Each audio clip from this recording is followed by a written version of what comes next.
calling this regularly scheduled board meeting to order. This board meeting has been appropriately advertised. Ms. Coleman, roll call, please. Mr. Craig? Here. Mrs. Devine? Here. Mrs. Mikulski? Here. Mrs. Seltzer? Here. Mrs. Sherman? Here. Mrs. Z? Mr. McMillan? Here. Mr. Dilkus? Here. Mr. Chu? Here. Please rise for the Pledge of Allegiance.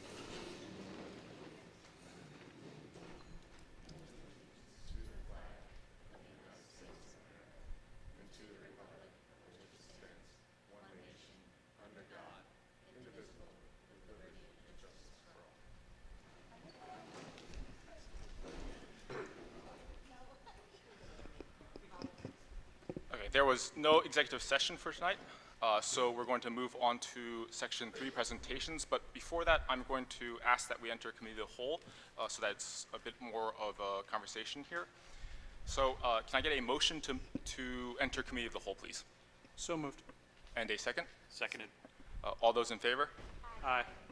Okay. And so we're going to run through a very quick presentation. And then we also have we've also invited the Borough Commissioners here to join us. So I'm going to ask for them to come up after we're done with the presentation, just so they don't have to crane their necks while we do the presentation here.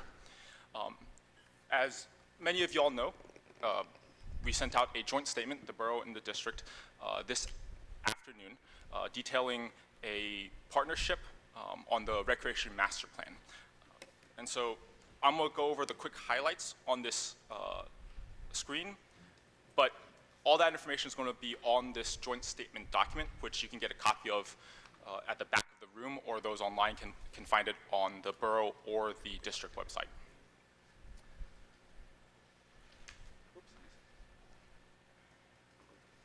All right, so I know this is a little bit small up here, but essentially what this plan is it's a plan for us to come together as Borough and District to enhance and expand the recreational opportunities for Collingswood students.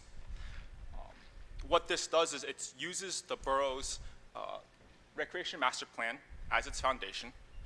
That was first, I think, commissioned in the fall of 2022, and the first draft was published March 2025. And that was a long process in which the Borough went and got community input and did a bunch of studies to understand what the recreation needs of the Borough are. Now, yeah, that works. Now, I'm not the expert in describing this, so I'm not going to go too deep into it. But essentially, what we saw from the Recreation Master Plan is that it's clear that in order for us as a community to be able to meet the whole recreational needs of the town, the Borough and District had to come together in order to do that.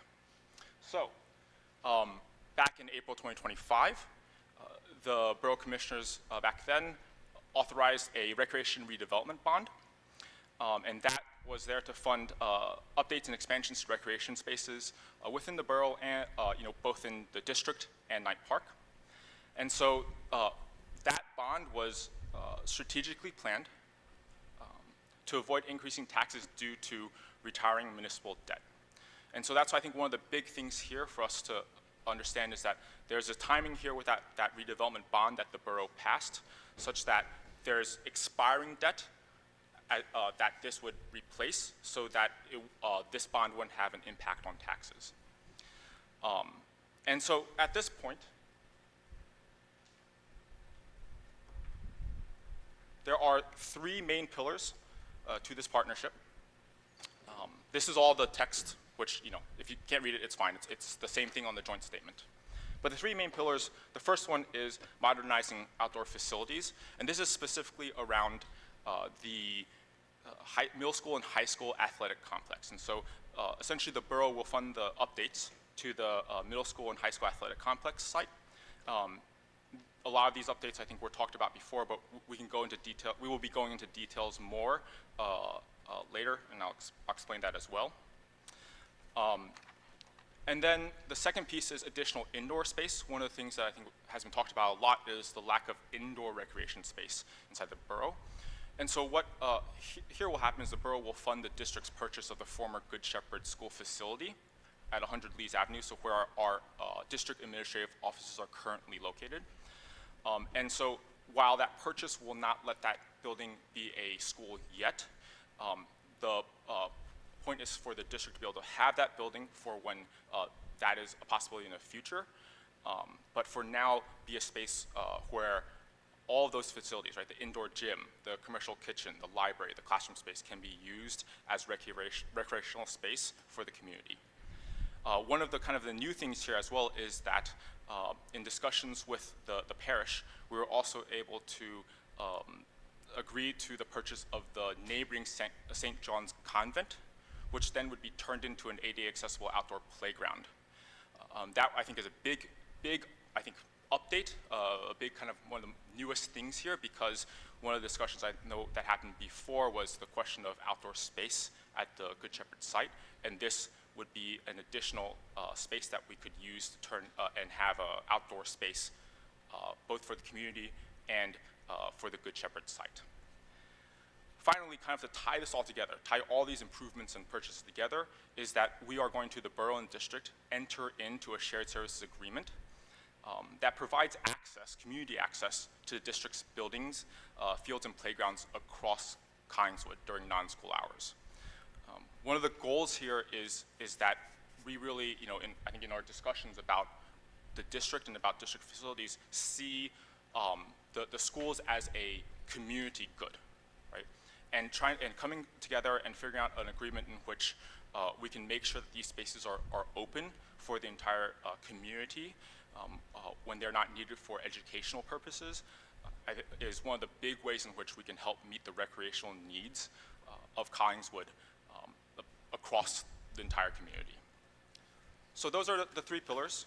Again, the updates to the middle school and high school athletic fields, the purchasing of the Good Shepherd building and the associated St. John's Convent, and also a shared services agreement between the borough and the district to provide access to the community for all the district's buildings, fields, and playgrounds during non-school hours.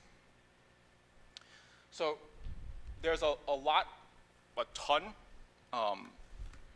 to be talked about in terms of what the specific designs and so forth are for these plans, but again, this is nothing new. It's in the joint agreement. Our first kind of, I would call it the official launch, first community meeting in which we're going to talk through all of the different designs and all that stuff is going to be Monday, October 13th at 7 p.m. At the Collingswood Middle School auditorium. That will be live streamed, but that is really where we're going to go through, and dedicate that time to both explaining the individual design pieces and also soliciting feedback from the community. And then we're going to have additional community meetings, which those dates we're still getting set, but those will come out in the coming days. So that's really the kind of the overarching view of what this partnership is. At this point, I'd like to invite the commissioners to come join us up here, and then we'll have a bit of a discussion as a full board with the commissioners, and then, and move from there.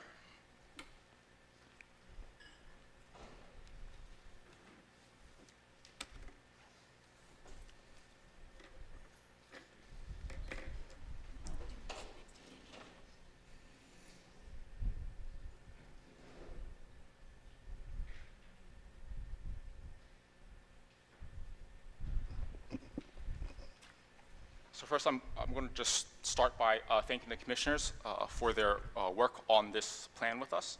This has been, I think, a very long time coming. As maybe y'all have noted in my brief presentation, these are plans that started back in fall of 2022, right? And I mean, this redevelopment bond was passed in April of 2025, and so it's been a long process, but I'm personally really excited for the investment that's happening both in the community and for our students. And so I want to thank you all for that work there. And I just want to open it up to the board now because I've been talking for a while about this plan and also the commissioners. I can start.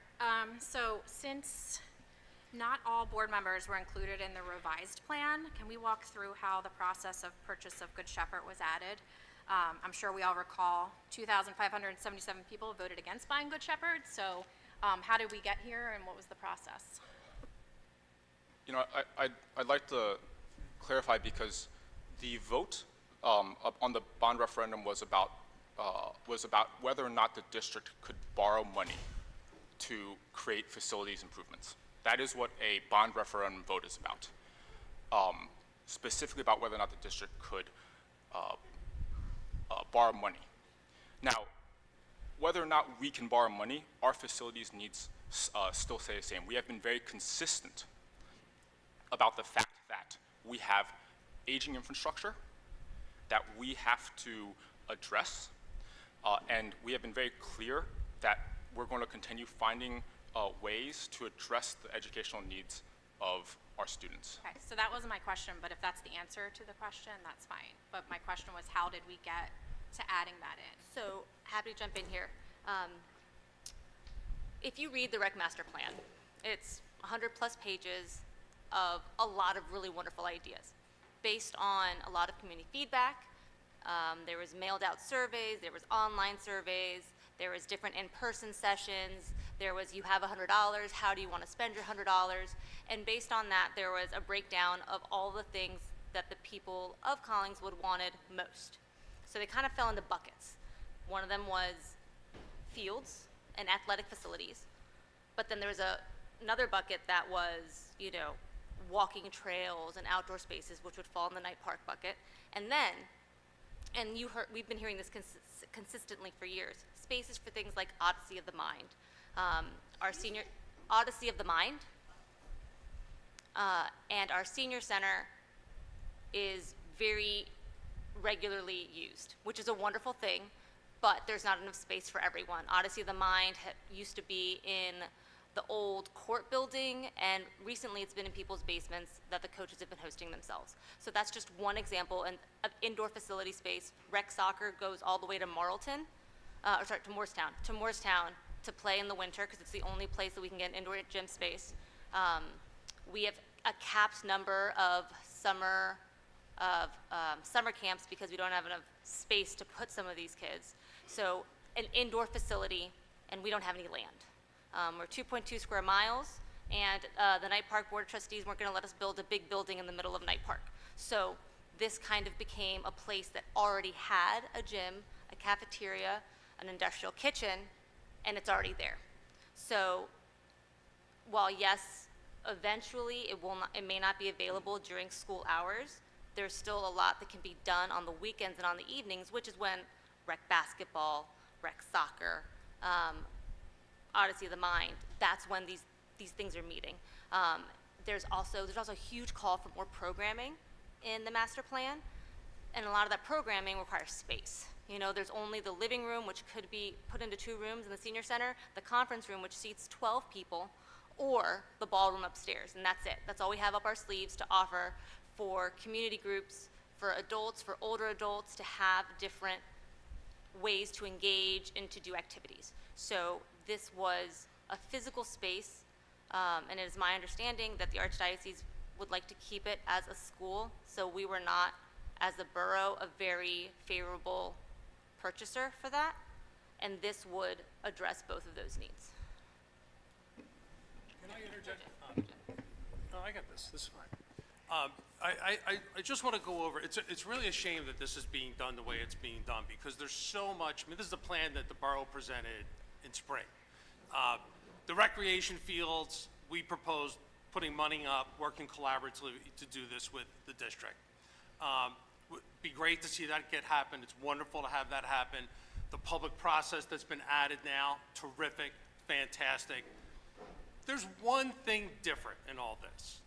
And the one thing different is the district leadership made a proposal to the mayor and to the deputy mayor on September the 12th to use a portion of the redevelopment recreation bond money to buy Good Shepherd School. They've created this fiction that Good Shepherd is now being acquired for recreation purposes, yet you've heard the president go over how we intend to use this for classrooms. We're going to use this for classrooms. I just want to go back, reiterate from a year ago. That's fine if that's the end result. That's perfectly fine. The difficulty here is a few people in district leadership, so far us without any public involvement, have decided to go do what, I don't care how you want to interpret the referendum last year, what the voters decided not to do.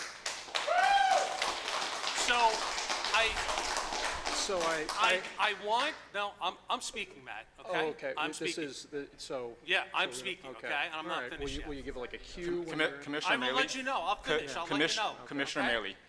Commissioner Maley. No, I'm not This getting is, cut off. Commissioner Maley, this, My 3 minutes up? com- You okay. can. Let me finish. Let me finish. There, you know, Mr. Chu thanked us for all the work on this recreation plan. There's been no work. September 12th, the proposal was made to go buy Good Shepherd. This is a way to accomplish what I understand district leadership wants to do quickly, because Good Shepherd had told them that they would no longer have the exclusive right to buy Good Shepherd School. That was ending in November. So they requested, I have the stuff they sent over to us. They asked us to approve this in October so that we would give them the money and they could purchase it. Now, other than going against the referendum, there's one other issue that's arisen as of today, which is when the only meeting I was at, because I was away and this couldn't wait, this had to meet while I was away, was last Friday afternoon. And I raised the issue that I did not think that our bond ordinance that the borough had approved for recreation fields, that you could use that money to purchase Good Shepherd School, whether you said it was for recreation all of a sudden, it's nowhere in our rec plan, but for recreation all of a sudden, but in the plan that had been sent to us, it was also for facilities, which you've heard tonight. It's for our education. It's in the statement. It's for education purposes. We're going to do classrooms. It's not permitted under our bond ordinance. Our bond counsel has weighed in today that we can purchase this building, which was our plan in March, April. It was our plan last July 24, which was soundly rejected by the board, by district leadership. But now the claim is we can use it. We can't have the district owning it under the terms of our bond ordinance. All of this is developing at rapid speed. We met Friday at 3 o'clock, had to reach bond counsel. We got opinions from them today about it. It's something that needs more discussion, more work. It needs public involvement. My last point is the other part of the plan we proposed in the spring was engaging in a full-blown public process with the board and the borough to address the educational goals of the referendum in '24. It's been a year, nothing has happened on that. Now we want to go buy a school and sit on it without any money to fix it up, sit on it, speculate it, with a plan to use it for classroom, so something else is being cooked up, okay? And it's like I said at the beginning, it's a shame it gets like this because the fields and everything, yes, everybody's on board, great public involvement. This piece of it, let the borough go acquire it to the extent we can use it for some rec, we can, but there's no reason for the district to own Good Shepherd until there's a comprehensive plan that's been approved by the public, that we're going to make changes in our schools, then we can have that school available to do that. Okay. Thank you. So thank you. So I'm going to, so Mr. Commissioner, you have used and referenced the name of school district leadership, and so I do feel inclined to make sure that we are all on the same page, as well as that we are not trying to continually rewrite history as it relates with where the discussions have been since 2017. And so in 2017, when the decision was made within the community based on the safety of the children and families in which we serve, that we needed to tear down the old stadium, there had been ongoing discussions. We have been receiving feedback from community members since 2018. In addition, when we started having discussions about what were the remedies that needed to be, we cannot oversimplify the discussions that have been made. Many of the community members that voted no, they shared with us the reasons why they voted no. Number one, the closure of schools. Number two, the significant increase in taxes.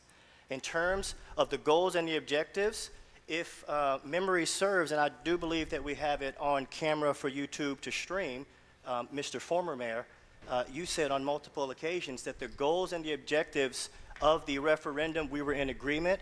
It was the remedy that was being proposed is what needed more work, and that we needed continued discussions. I would also like to remind, as a resident of Collingswood who actively participated in the development of the rec plan as a community member, in 2022, when it was announced that we were going to be, that the community wanted to do something in order to address the supply and the demand challenges as it related with the recreation plan, many of us who were in this room, we participated in series of roundtables, the little dots, the spend the $100. I was there with many of you, and the topics and the feedback that has been collected year over year since 2022 with the borough's plan was very clear that the borough had a plan, had an idea, had municipal borrowing authority, but did not have property, and that their plan was specifically centered and dependent on active, mutually beneficial partnership, which is strategy 3.3.8, pursue only partnerships that are mutually beneficial in terms clearly stated for all parties. That's in your plan, sir. And so when we think about indoor and outdoor recreational space, the school district has been extremely clear that in a community where the average age of our buildings is between 100 and 125 years old, it is not a matter of if we will have challenges, it is only a matter of when. In the news this morning, there was a water main burst at Winslow Township, and they had to shut down their school for the next 30 to 45 days. Their building is much younger than ours. And so when we think about there is not a degree of fiction that is being recommended, there is how do we appropriately align the resources of the school district, the resources of the borough to achieve the goals and the objectives of the borough's recreation plan, and what was submitted to the borough, which was requested in order for us to move this partnership that we've been talking about since 2022, was to put together a cohesive, aligned proposal to be discussed so that we could talk about what partnership looked like for us to be able to deliver on promises that were made in 2022 by former borough leadership, and the district's role in how to be able to achieve those said goals and objectives. And that's what we're here to discuss. We are not here to sow discord amongst each other. I have been very clear since 2021 in Collingswood. What is good for the borough is good for the district, and what is good for the district is good for the borough. And no one, I repeat, no one benefits when we are at odds and fighting each other. Thank you. I'm just going to make one. I'm going to really, I would love that the members of the board can ask questions about this plan that's been proposed, and that we have time to have that conversation. So I'm going to ask us to all to regroup to getting to making sure we're having the conversation we need to have to make an informed decision. I appreciate the starting position, and I recognize the hand further down the table. May I ask one question to start us off in the frame of getting to clarity, and hopefully on the same page. So I want to make sure I'm deeply understanding. This proposal does not mean that we have the means or wherewithal within any immediate term future to actually create a school. There's no money to do that. We're using existing space for existing activities and potentially more to meet the needs of our community. Am I clear on the financial impact to our community with this plan?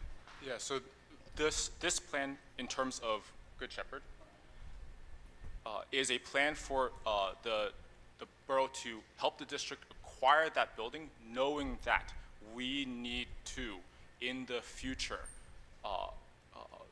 make sure that we have younger, updated buildings for our students.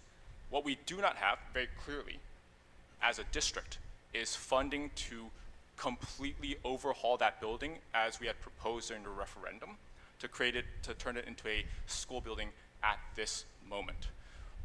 One of the things that we are looking at, because as we understand from the discussions last winter around the tax increase and so forth, is of course the tax impact on the community. And again, I remember during the referendum discussion that the sign said no to taxes and no to closures of schools, right? And so what we have to understand is, how do we achieve this in the most tax effective way possible? And understanding that as a district, we have some debt retiring in 2030 from our last bond referendum, which was 2005, that would give us an opportunity to raise funds to update this building so that we can, at that time, be able to use this as a school building. Right? That's one of the places that we're looking at and targeting and trying to figure out, how do we do that? Again, in the most, I think, tax-effective way, but the only way for us to do that is, of course, if we have the building. I just want to make sure I'm not, the financial impact to the community is what? Right, that's what my Right. specific. So All right, for- sorry, I'm gonna jump in on that one. It is $15 million. We have, I don't know if you all remember, at one point there was an agreement with the former mayor for 80% of new pilots to go into a trust for recreation. There's currently $181,000 in that trust, and that money is what would be paying down the bond. So that's in the budget. We have that money. It will not increase your taxes. So believe me when I say that to you. I beg.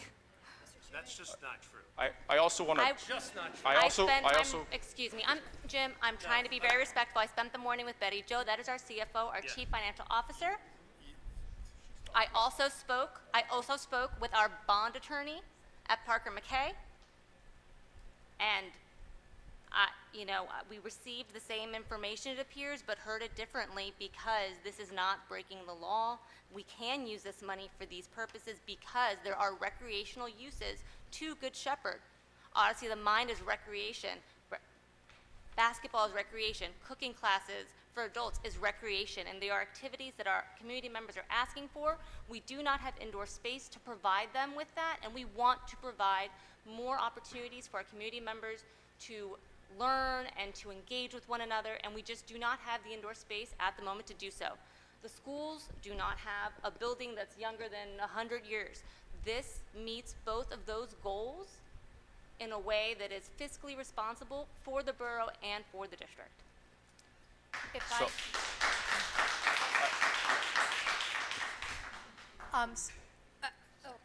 go ahead. well, so ahead. I'm going to also jump in because there are a few things I think mentioned, again, about the tax impact. I do want to mention a letter sent out by Commissioner Maley in March of 2025, where there's an item, number 7, which specifically says the borough will bond approximately $15 million to design and construct recreational facilities, et cetera, et cetera. This can be done with virtually no impact on taxpayers because this bond will replace retiring municipal debt. I also want to address this idea that this bond cannot be used for this building. I've had conversations with the mayor earlier today about their conversations with the bond council. But I also want to remind the public that back in March of 2025, the conversation, the solution that our former mayor offered to the school district was to give the school district $3 million from the rec redevelopment bond to use in our general fund.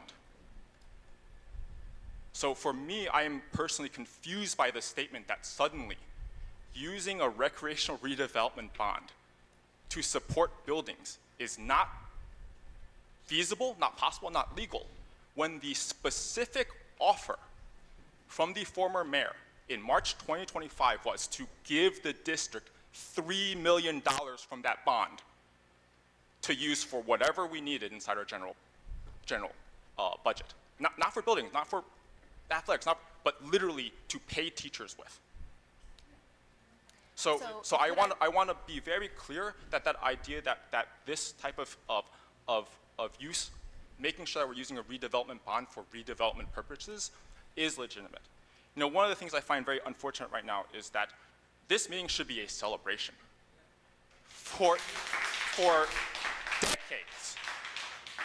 decades, we have needed to update our fields and our buildings. We have needed to come together as a borough and as a district to do such a thing. Right here, what we're saying is we're able to, because of strategically timed bond and timed well with retiring municipal debt, which I have to thank Commissioner Maley for, that we are able to come together with no additional tax impact for the community to bring all of these amazing things to our students and to our community members who might not have students in the district. We're able to do this and offer more for our students, tell our students, look at how much we are investing in you, in our students, in our young people. And yet here we are arguing about something that the lawyers have figured out. Well, I would To like me, to, this should be a celebration. so if I could then stop the arguing for a moment and ask some practical questions. Considering this is a school board meeting, I do have some questions, as did Ms. Devine, about the impact on the district, okay? So my first question, Roger, you talk about the borough's gonna help us acquire this building, and it will be updated and tax effective, okay.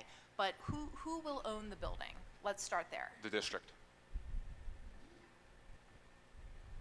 So can you explain how, so the borough's gonna purchase, you just The explain. borough is going to purchase the building because we have to. Jim is correct about that. We have to purchase it. But there's nothing stopping us from selling it to the school district for $1 afterwards, and then they will own it. That's just not accurate. That's, But, okay, listen. I no have an offense, I email- have conversation with the bond council too. I do this Folks. work. It's not, the I borough's think- gotta keep title. I think it's very clear to Trouble the is, this has community. been done in a couple weeks, and we don't have all that fleshed out. That's all. I think it's very clear at this point that there are a certain number of us who are attempting to move this forward, and there are a certain number of us who do not want this to move forward. That is fine, Okay. but one of the things that we are trying to do is to I- move this forward. Can we just, so that question is answered, so let's keep asking questions. So if we will own the building, so can you give us an idea? Obviously, we have been having budgetary problems, we had to ask for a tax increase on the community, we talked about a nuclear option just a few months ago. So we own the building, so how will we maintain it? What will be some of the operational costs of doing that, and where is that money coming Sure. from? Good then. We're maintaining it right now. I do have line item in the budget for electric, and we have custodians that come in and clean it, and we do maintain it. Large projects, knock on wood, we haven't had a large issue in the building, but we've been maintaining it with our staff. Oh, absolutely, Yeah. but if we're gonna be Plus expanding. the lease, which I won't have anymore. Sure, but if we're Yeah. expanding the usage of the building, and, hopefully, you're right, hopefully Yeah. no major, but what if Correct. there is a major system fail? I mean, so now it's on us to maintain that larger building, if we could just speak to that a little bit? Yes, well, we do have capital reserve, so the good thing about this is I'm not liquidating, like, we have $1 million in capital reserve, and although that's enough to fix a roof or an HVAC or a boiler, it's not enough to purchase land or a building, which is why we're always in this conundrum every year. But the good thing is that I'm not touching capital reserve, so I will maintain that account. So, I'm sorry, we are or we are not touching capital I'm reserves? not. Oh, okay. Yeah. So Roger was talking about, like, upgrades, so how will we upgrade the building?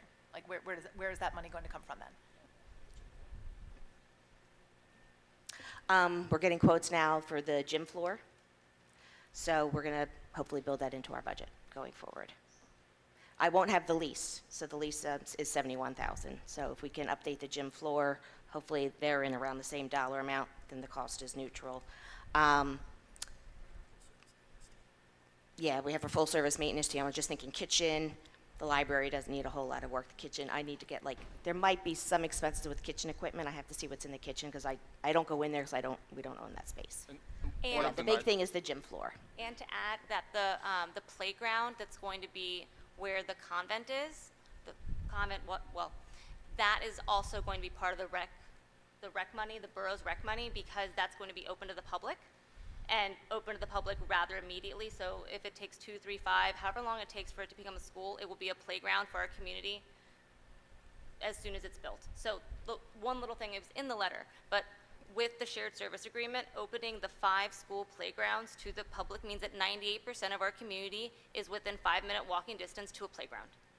So, And put that out also to add in a couple things, or then I see Ms. Devine has questions. So one of the things I know we've talked about, Ms. Mikulski, we as in up here have talked about, is that being able to own this building also allows our buildings and grounds crew that we have, which is excellent, as they have time to go in and do some of the work needed to kind of prepare and get the building ready in as good a shape as possible, which hopefully over time, right, will again cut down on some of the stuff that we might need to end up bonding out for or figuring out other funding for when we want to turn it into when we're able to turn it into a school building. The other piece too, also I think that's important about the shared service agreement is that what we will have to do is come to terms again about, there I think are some, insurance and so forth pieces, which is why we need to come together in a shared service agreement to make sure that that's how we can open up these spaces for the entire community during non-school hours. And that's some of the discussions that we're going to be having to make sure that that's well folded in the shared service agreement so that all of these spaces can be open to the community. I haven't had a chance to chime in yet, and I wanted to just make a few comments. First of all, thank you for inviting us to join this conversation. I have 3 kids, one of whom is in the district and 2 of whom will be soon. And I talk to my kids about big feelings. And I know, and I mean this authentically, that these topics bring up big feelings. There is significant feelings around last year's referendum which are valid. There are significant points of feedback that must be taken into account. And so I think that tonight what we need to acknowledge is that we're back at the table. Some of the chairs have shifted.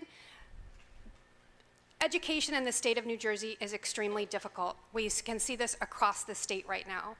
We're in a really unique opportunity, and we have an opportunity to work with our school district. Not every municipality is willing to do this. We are adults at this table who are willing to acknowledge big feelings and see what we can do together.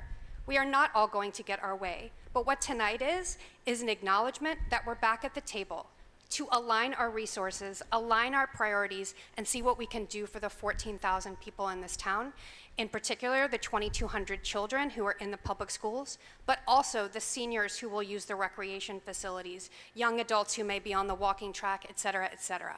So I just wanted to provide those comments because this is not set in stone. I know there are big feelings around it. What tonight is saying we're at the table, we have this, we hear you. There is absolutely a participatory community process that will take place so that we can hear from you.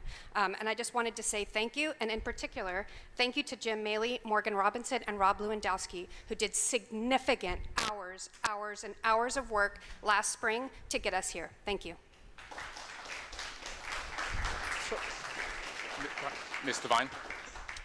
So I think we started to touch on it, but I heard that all of our playgrounds, which are currently not open to everybody, will be open. So how does that change the demands on facility, security, right? Families, people who use the playground today are met with either our police department called on them or getting told to leave. How is that going to change, and what is our liability now that they'll be more accessible as a district? I think you've hit exactly on the reason why there needs to be a shared service agreement, right? Because of the idea of liability and also maintenance. And so those are, one of the biggest things that I think any large organization, I'm sure, would say that serves, people would say that they have to worry about is liability, right? If someone slips and falls, if someone, et cetera, et cetera, et cetera. And so insurance coverage is one of the big things that we as a district have to make sure we're following and make sure we're getting the best price on. And so that is one of the considerations that we are going to have to have and discuss with the commissioners to make sure that that works out well, where we have insurance coverage through all those other hours that are non-school hours, right? And also that shared service agreement of how we're going to do the maintenance and so forth. So I guess I would expect it will increase, and our budget is lean today. How far is too far for that increase? Do we have a threshold that this is too much to add to our budget? Yeah, and so this is why I think it's really important, kind of going back to my original presentation, which is this is why it's really important for the borough and the district to work together. In the end, what we're looking at here is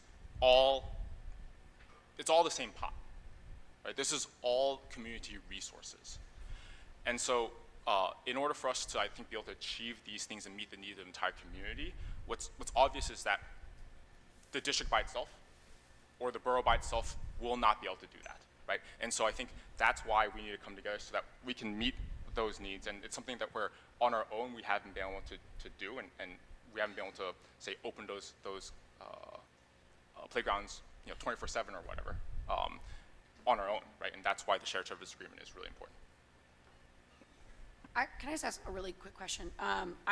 I, for one, am really excited about this partnership and this plan and the flexibility that it affords both the borough and the district. Quick question, because I know one of the biggest criticisms following the referendum was this idea of community input. And, we spoke a little about the importance of it.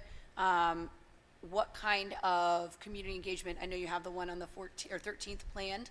Are there additional plans for like smaller roundtables, chances for community members to share some of their concerns, perhaps not at a major board meeting? Just wanted to hear a little bit more about how you plan on using some of the feedback and rolling it into how we're going to do this. Do you mind? So we haven't said the dates are not out yet because, as Jim mentioned before, this is moving quickly. But we have every plan to have 4 to 6 more meetings at different spaces. So at the community center, maybe the library. Also, it's a matter of resource. We don't have any extra rooms. So it's hurting a lot of cats to see which rooms are available and when. So we can do it on different nights of the week. We're going to be printing information in the town crier. We're going to have a box set up at Borough Hall. You leave your email address, you put your card. We will put Q&As of the questions that we're getting on repeatedly so that people can see the feedback. And one of the reasons that we're not out here tonight with a very specific plan for the athletic facilities or for Good Shepherd is because we want to make sure that, yes, we have the rec master plan, and that has, at the very beginning, all the stakeholders that were spoken with. However, we want to make sure that these plans that we have encompass and create space for every community group that needs it and that is willing to show up and say, hey, I need space. I know honestly that mine needs space. Who else needs space? Let's make sure that you're accounted for. Girl Scouts, we had Boy Scouting for America come to ask if they could charter in Collingswood, and they asked the senior center to do it, and I had to politely say, listen, it's not that I'm not behind this ideals. I think this would be great for our community. We just currently don't have the space, so I'm gonna have to put a hold on that. And that was not something I wanted to say, but we didn't have anywhere for them. So, yes, those were. I'll also just add that you'll notice in your future dates, there is a board roundtable already scheduled for the 16th. And that could be another opportunity to build into the feedback loop. We have these monthly meetings anyway. The one on the 16th of October could serve as purely a space for people to come and share some thoughts. And commissioners and mayor, we can talk more about that, but it is an existing space. We have a room for it already, so it's a place where people could come and share some of their questions and concerns about the plan. There weren't too many mics on, I just didn't click it on. I am really excited about this. I think this is something that, since I started on the board and we had our first ad hoc facilities committee meeting back in 2019 to talk about some of the major facility concerns that we had, I mean, that we had inherited from years and years of just not being able to do this, to be able to address the fields in the back, which have been neglected for such a long time, freeing us up to be able to use funds down the road to address other concerns and to add this space gives our town flexibility if anything happens. And I just want to say, from parent of a middle schooler, parent of an elementary school student, I'm on the fields out in Knight Park like every day. I run Little League, if you didn't know. I see how much that park is used, and it is a park with athletic spaces. It is not an athletic facility. This would allow us to reduce some of the use on Knight Park and allow it to become more of a park. And I think it goes hand in hand with this school pride piece. Our high school has been getting kicked a little bit over the last few years. I'm really excited of all the great things that I've heard so far. Like, everything out of back to school night was phenomenal. People were really happy. Teachers, thank you so much. My visits to the middle school this year were awesome. Like, so excited to hear about everything that was happening in my kids' classes and how excited they were to be able to tell us about it. Very, very cool. I want every kid in this town to be able to go and play on those fields back there and feel like they're part of Collingswood, feel like they are a Collingswood athlete. This is going to allow them to do that. It's going to take all of us coming together. There's going to be things that we fight about, that we bicker about, but we got to keep the kids as the North Star. Let's let the experts work. Let's figure out the numbers. Let's come back. Let's hear from people. Let's get suggestions on how we can do this better. But really, in the back, remember, this is about the kids and about giving them the opportunities that they deserve.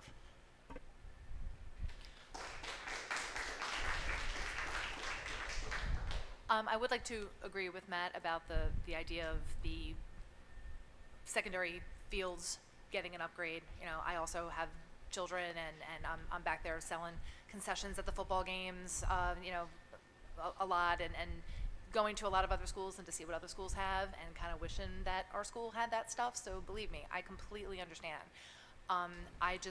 Speaking of then the fields, I have some other questions considering our budgetary constraints. So if 1.5 million of the 15 million is going to purchase Good Shepherd for the district, is that to assume that the other 13.5 million is going to the fields? Do we have an estimate about what that is going to cost, and what is the district, if this is a collaboration, what is going to be the district responsibility price-wise for that renovation? Do you want to answer the question about the split, or? So, again, one of the reasons why we're not out here giving you, this is this much, this is much, this much, this is this much, is that the district did come with a number under 13.5 for the fields. And the borough's response was, let's get through a couple of weeks of community feedback to make sure that we have accounted for all of the stakeholders that are not just going to be using the athletic facility. Let's make sure there's enough money in this plan to address their concerns and the things that they would like to see in Knight Park, or the activities that maybe we thought could work in Good Shepherd as a building but won't work, and we need to create space for them. So that's why that number is still flexible, because we want to make sure that we have accounted for the rest of our stakeholders. There is still a lot. If you look at the master plan, there's plans in there for like a $800,000 parking lot. If you speak with the Knight Park Board of Trustees, there's a lot of things that they are open to. More concrete in Knight Park is not one of them. So, that's not something we're going to be spending money on. What do we want in Knight Park? More pathways, more walkways, potentially. The only place that lights would be permissible in Knight Park per the trustees is potentially around the outside, but not in the middle. There was never going to be a turf field with lights in the middle of Knight Park. That was never going to happen. So we need to just make sure that we're in our reality, but that's kind of why that number is not set yet, because we want to make sure, and the district might get a few fewer things in the fields if something comes up that we have not accounted for. But we don't know yet. And that's really why we're going to be doing a lot of work over the next 2.5 months to land on that. Little League keeps asking for lights, and we keep getting told no, so just confirm. So just to real quick clarify, so are you saying that the borough is going to be, this is all gonna be part of the borough money, and the district will not be paying at all Correct. for the fields? Or the park, sorry, or the park? Correct. Okay. And then I think one of the questions Ms. Mikulski had about what's the, I guess, the district like part in this partnership, right? And it's the piece in we want to make sure that we're able to open up all of our spaces to the community. And that's something that we haven't been able to do right now, both because our fields just can't take that use as they are. Like that, the site behind the middle school and high school, it's both not configured in a way in which we can maximize the use of that space, but also the field and so forth back there just cannot take that use.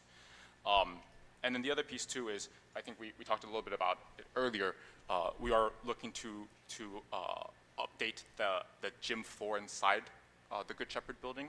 Again, cannot be a school building housing kids yet, but one of the things that we've talked about is whatever we can try to do in the meantime to, like say, update that gym floor so it's in really good condition for recreational use. That's something that we will do, understand that we own the building, but so that this can be a recreational space at all times before it becomes a school building, and then of course after, hopefully it becomes a school building, after school hours. And one last thing to jump in on there is that something else that was in the rec plan that was like very clear of how we could sustainably fund recreation in this town is that Knight Park, the district and the borough need to make sure we're all on the same page when it comes to maintenance, that we don't need to be we don't need to each have someone running. There's more, I think there's more efficiencies that we have not mastered yet because the schools have been operating in their space, and sometimes they mow, and sometimes it's Little League, and sometimes it's DPW, and I think there is way more that can be pursued there if we are doing these tasks and maintaining these facilities and these fields as a group, as opposed to everyone working in their own silo. So I think there's a lot of opportunities there. It is work that still needs to be done, but it's on our list. So I just wanted to say, I don't want my questions to come off as I'm not supportive of this plan. I don't think I'm doing my due diligence if I'm not asking questions and maybe being a little skeptical, because we have talked a lot about district-wide, about budget constraints. We just raised taxes. So I am a little concerned about upkeep of another building. So I am excited about this project, but I think it's all of our jobs to also ask the questions, so. So we truly appreciate the due diligence and the questions, and so I also would like to also give kudos to the fact that we have a top-notch, full-service buildings and ground crew that other districts contract with us based on the talents, the abilities, and the capacity of our full-service team. And so we are able to do a lot internally at a significantly reduced cost in terms of building maintenance.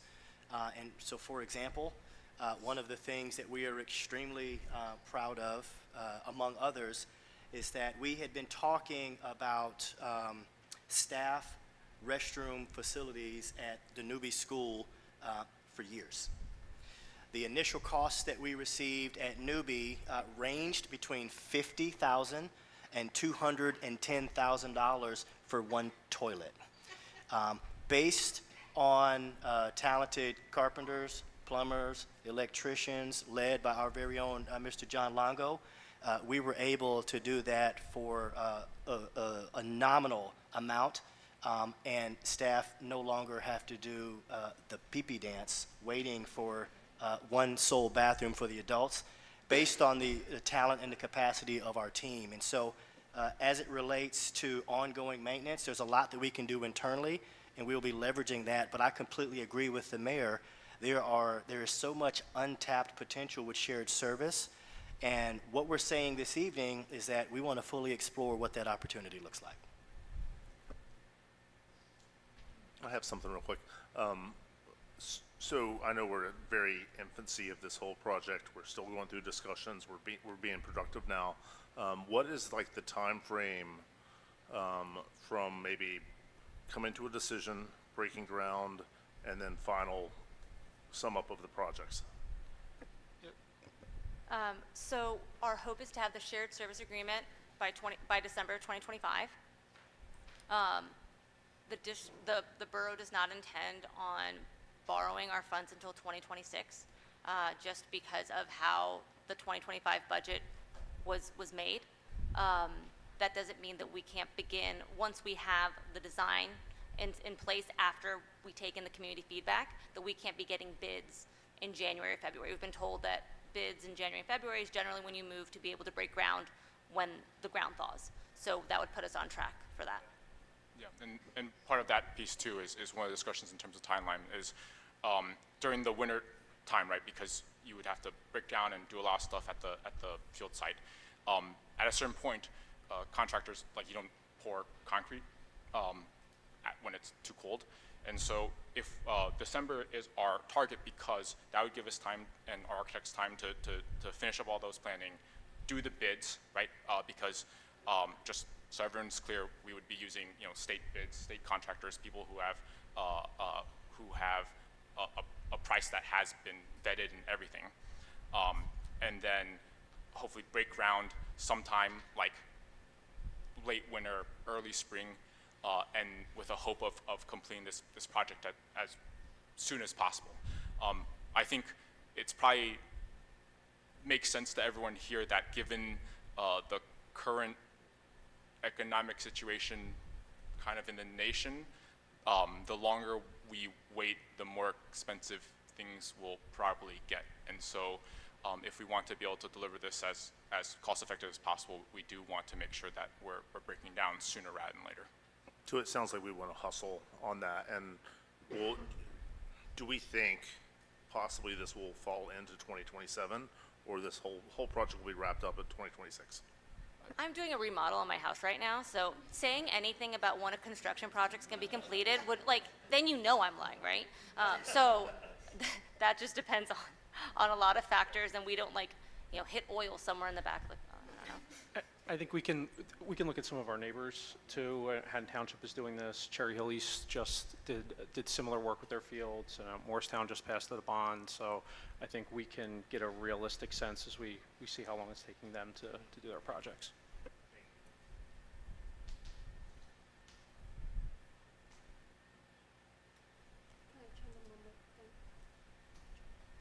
I just wanted to react also to Mrs. Z's comment as well, which I think is really valid, which, I look out and I see quite a few people here, but there are a lot of empty chairs. There are a lot of folks who aren't able to come on a Monday night. They may be at work. Taxes are high. The cost of living, like I said, I have 3 kids. I spend an enormous amount on groceries. It's amazing how much children eat. And how I just wanted to reiterate that this was all cleared in the spring and that this will be tax neutral. We know from, we're at the borough, people are paying high taxes.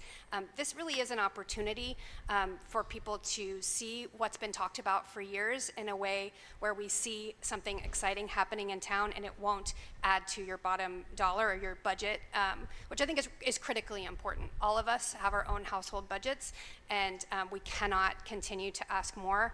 So this is an opportunity for us to see this in a tax neutral way, which I don't want to get lost in this conversation, that we're talking about redoing fields at no additional cost.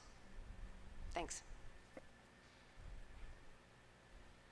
And thank you so much, and believe me, I can appreciate that this is a continuation of the taxes that we were paying back the other bond for, right? So I'm understanding that correctly? Okay, so tax neutral, absolutely.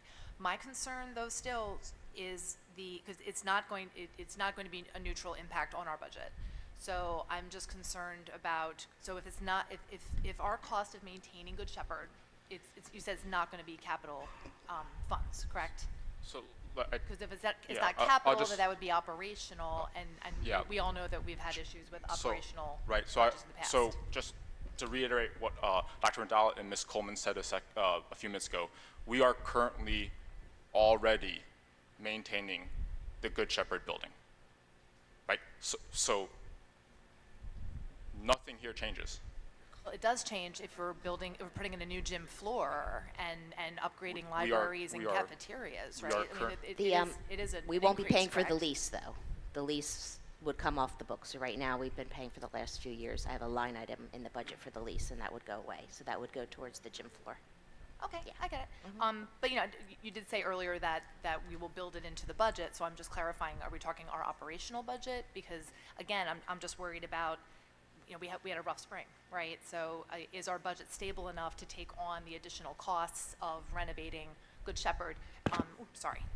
Because we don't have any numbers yet, right? So the lease is coming off. I do know what that number is, but is that going to wind up being neutral as well when we're talking about those renovations? That's what I hope. I'm going to swap out the lease payment for the work we're going to do in the gym so that we can get people in there as soon as possible. At this point, I'm just swapping one line item for another.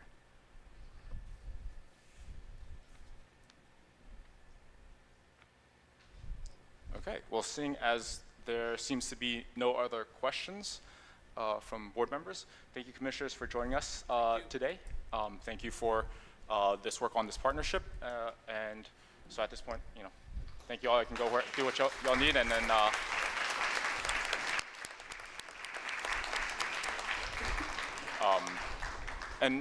yeah, so with that, actually, before we close committee hall, we'll take a quick moment. Do you want to talk about pantry real quickly, or do you want to do it during yours? Okay. Great. So with that, I'll take a motion to close committee of the whole. Is there a motion? So moved. And is there a second? Second. Wonderful. All those in favor? Aye.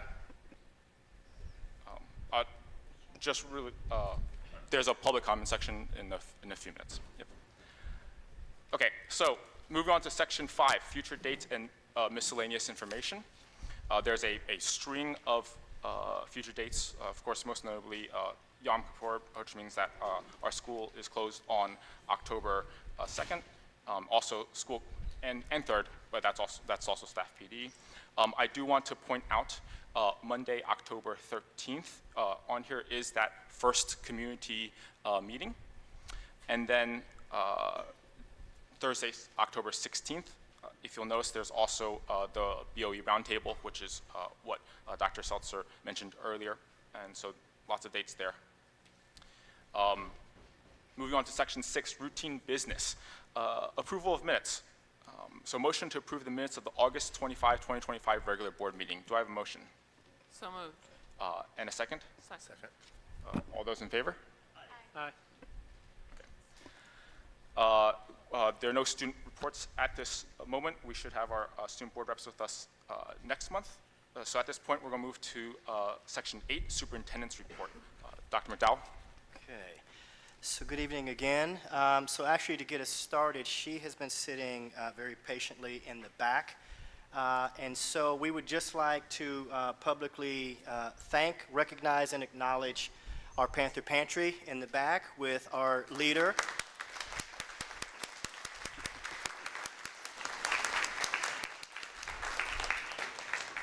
Ms. Niesner and the students, they have done a phenomenal job of identifying a need and filling a need. And so the mission of the food pantry is to provide nutritional support and family resources in a welcoming, confidential, and non-judgmental manner. And so please, as you are exiting, please see Ms. Niesner. We accept non-perishable food items or hygiene products at your child's school, at the Collingswood Police Department, at the Board of Education, as well as at Board of Education meetings here in the high school cafeteria. We also accept cash, check, or Venmo, whichever you prefer. It all goes to support needy, well-deserving families in Collingswood, Oakland, and Woodland. And we thank you, Arden, for your leadership in this area.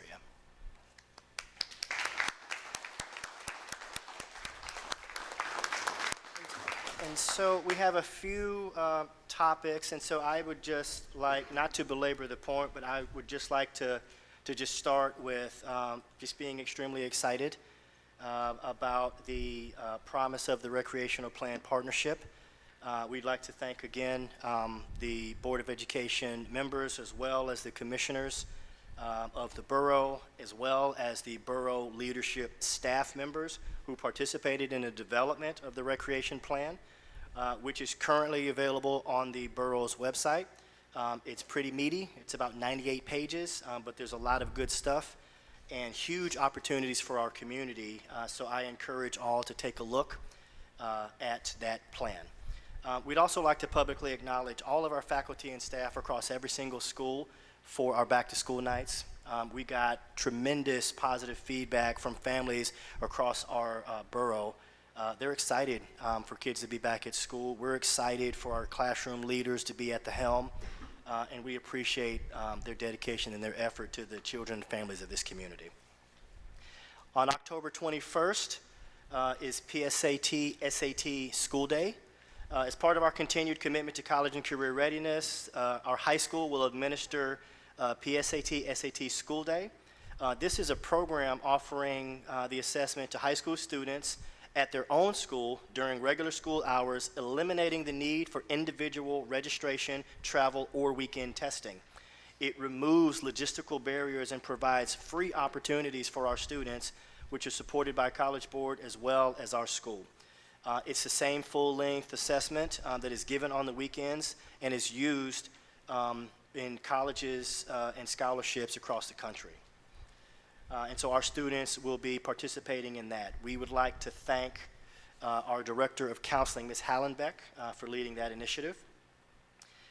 This year, we will also be putting out a school climate improvement survey.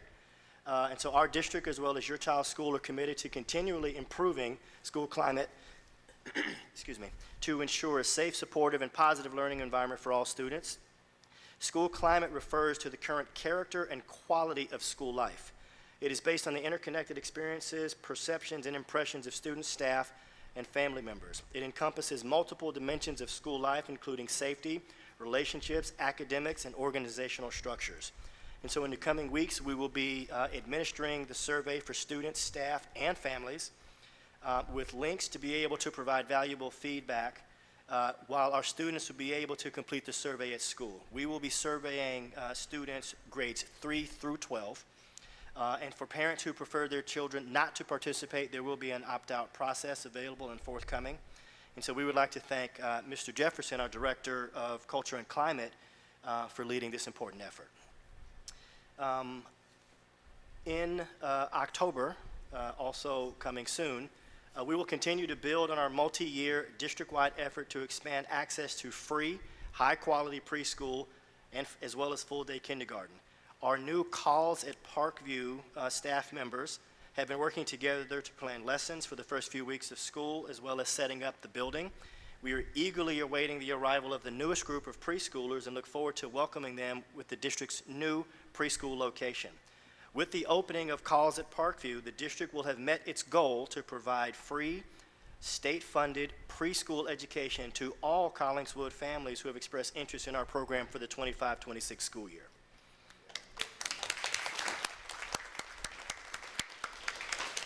If you have a child who is age eligible, we encourage you to contact our registration team, as there are still a few seats that are available. And so for more information, we will be sending out the registration website for you to be able to peruse and sign your child up. And so we have an extremely exciting initiative that is, we actually have two initiatives that are going to be led by our newest team member. Dr. Dana Walker is the new Special Assistant for School Improvement, Performance, and Accountability. Dr. Walker comes to us with almost 3 decades of instructional and leadership experience, and she will be leading 2 major initiatives this year. One is the Unified Campus Initiative. And so given the fiscal environment that we have experienced over the last several years, we seek to maximize efficiency of our secondary campus while continuing to provide students with an outstanding educational experience. And so we will be starting in October in a community-involved process to merge the middle and the high school into a single, unified 6 through 12 campus. The merger aims to create a seamless academic and social experience for students across grades, enhance efficiency in staffing, space utilization, as well as service delivery, strengthen vertical articulation and access to accelerated student programs, reduce transitions and increase consistency in school culture and expectations, and then ultimately to respond proactively to financial pressures and declining enrollment patterns. And so please be on the lookout for information of how you can participate in that process. Students, staff, community members, families will be actively involved in the development of the design. The second initiative that Dr. Walker will be leading is what we are calling our Neighborhood Attendance Zone Initiative. Based on continued feedback and community requests, the district will update the attendance zone or the neighborhood catchment process for our elementary schools. We seek to engage in a second community-involved process to develop a K-5 school catchment plan that balances enrollment, optimizes local resources, and promotes student success. This new initiative aims to establish school identities that encourage community connection, enhanced walkability of the educational experience, strengthen enrollment balance and optimize class size, allow flexibility for program innovation and overflow relief, and to provide clarity to families for improved operations and long-term plans. And so we look forward to both of those community initiatives to also begin in October. And so as part of our continuing effort to shift towards inclusive schools, and in partnership with our Collingswood and Oakland CPAG, the district enlisted the technical assistance from All In for Inclusive Education, formerly the New Jersey Coalition for Inclusive Education. In phase one, our middle school formed a multidisciplinary implementation team and worked with facilitators from All In to analyze current inclusive practices, policies, and structures. They also provided our middle school with technical support, professional development, and resources in order to build understanding and capacity to further support inclusive classroom practices and student belonging. This year, our middle school moves into phase two of implementation, and Sharp Elementary has been identified for phase one of moving towards being an inclusive school. And so, aligned with our Vision 2026 strategic plan, we will launch an inclusion task force to develop a district-wide action plan for implementation starting in the 26-27 school year and beyond. And that will be led by Dr. Whitehouse, our Director of Special Education. In addition, the district recognizes that the use of artificial intelligence may result in increased and enhanced learning opportunities for students. We also acknowledge the importance of classroom educators fully participating in conversations around responsible, secure, and ethical integration of any new tools. And so, beginning in October, Collingswood and Oakland school districts will establish a cross-departmental team of classroom, school leaders, as well as district educators to develop a comprehensive action plan for artificial intelligence use in our schools. The task force aims to lead conversations and gather feedback from stakeholders to identify opportunities for artificial intelligence usage, review our current infrastructure and assess each school's readiness, and ultimately make recommendations to inform the development of new and existing board policies aligned to AI, the use of new tools and strategies that help support teaching and learning, the scope and sequence of training needed to increase AI literacy district-wide, and then to make recommendations for future investments in tools, platforms, training, and infrastructure. And so that large task will be led by Mr. Dan Whalen at the high school and our IT director, Mr. Weisgerber. This is a very busy time of year. We are well positioned for leaders across our districts to move and lead multiple initiatives at the same time. And we're looking forward to a bright, positive, and extremely productive new school year. And that concludes my report. Thank you.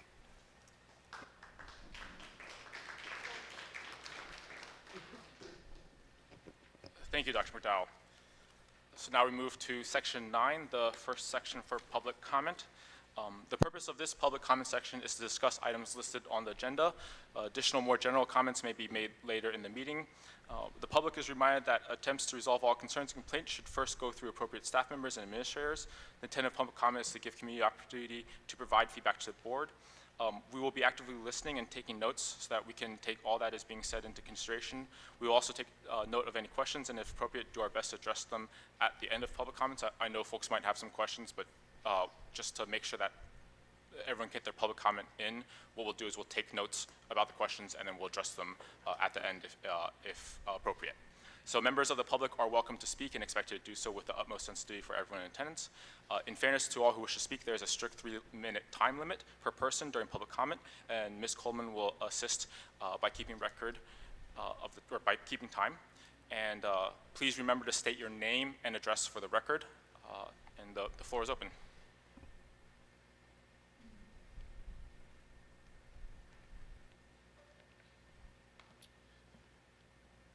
Wayne Rossi, 114 East Palmer Ave in Collingswood. I feel very strongly in favor of this whole plan to buy a building and make a youth community center. It's something I've been personally advocating for a while, particularly because I've watched my wife struggle with finding space for her Girl Scout troop in town. I know that the amount of public space in town is extremely limited. One thing I was thinking is that while it does bring up new budgetary questions, it seems to me like one of the things that I think nobody really talked about during the referendum process last year was that a lot of what we were talking about then, which included Sharp as a rec center, but here it would be Good Shepherd as a rec center, and then redoing the grounds would involve a lot of new income opportunities as well for the district. And I have to imagine that that should still be available, that there should be ability to rent out, to host events that would bring some money in and help with the maintenance of all these, and that's sort of like the nature, right, of running something like this, I think.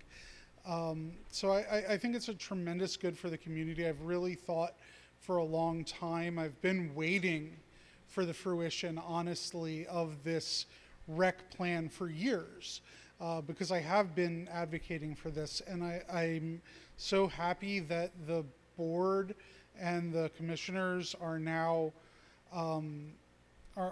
seemingly more aligned than ever on it. And I think that this really is what people have been talking about, seeing that in practice, that there can be positive shared services. I really love the idea of not duplicating efforts. So I think that there's a lot of good stuff that can happen out of this putting heads together, and I really want to thank everyone involved for moving forward with this. I understand if it seems like it's sudden, everything seems like it's sudden if you're not doing it for years. So that to me isn't a big deal, but thank you. I appreciate it. I really hope that this is a great step forward for our town.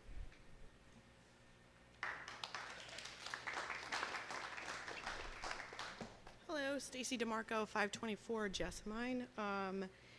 I like a lot of parts of the plan that have been presented. I would actually really love for Good Shepherd to stay a recreational facility, but you guys keep mentioning classrooms, and this feels like a backdoor way of closing Sharp. In 2-3 years, you'll go, oh, these buildings are too expensive to maintain because you keep talking about old buildings. Sharp is the oldest building. We know what you're saying when you say that. And also, on top of that, Good Shepherd is not a new building. You guys keep talking about aging buildings. Good Shepherd is also an aging building. The same problems that you have with the buildings you currently have, you're going to have with Good Shepherd. It's not a new clean space. You already had to replace the gym floor. You're not maintaining it as I know you said you have a line item about custodial things like that, but the building is not an active use building. I know your offices are in there. I know the Cub Scouts use that building. It's not a building that people walk in and out of every single day.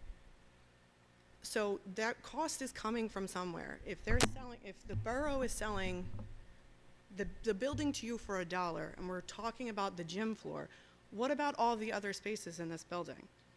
What are they going to be used for? You said classrooms.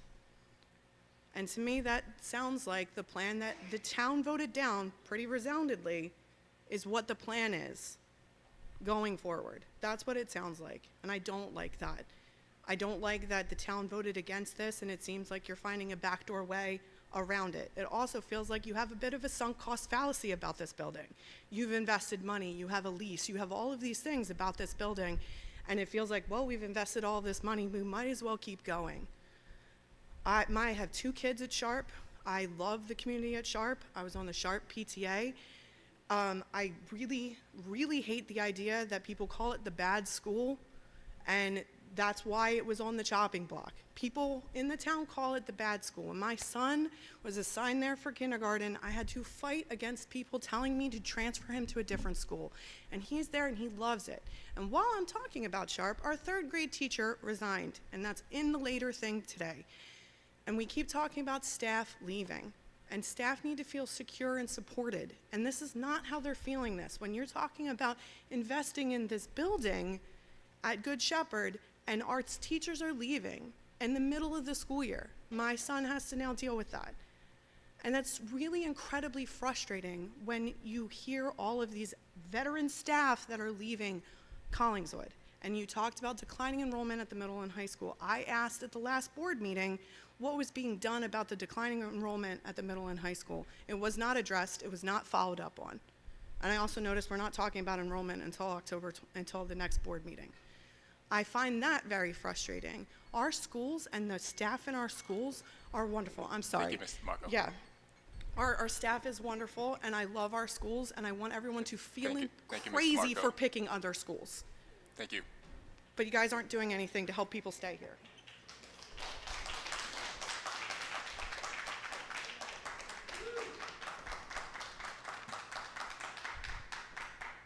Hi, I'm Kathy Biter. I live at 6 Conard Avenue, Collingswood, New Jersey. And I'd like to know, I got this, I'm a senior, so I'm 74. I have a hard time with all that shit, right? That's how sorry. But, so, I get this in the mail, and this is the mail-in ballot. On the back of it has all the people that are running again. But I have been looking all over on that computer today to find out about people. What did you do? What do you do? Et cetera, et cetera. And I can't find anything. Are you ever going to send out flyers? I mean, there's a lot of seniors that don't do computers. And I know that you all want to get rid of us, but sorry, I'm not going. But anyway, then I'd like to also tell you, I went to Haddon Heights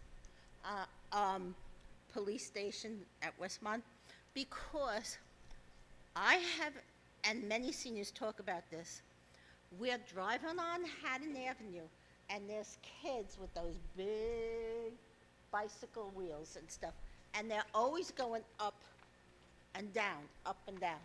I'm a retired nurse. I worked in the peds intensive care unit. I know what happens to car accidents. So I was driving, oh no, this kid is right next to me, and he's just going up and down, up and down. I rolled the window down and said, "That's dangerous. Please don't do that. You're scaring me."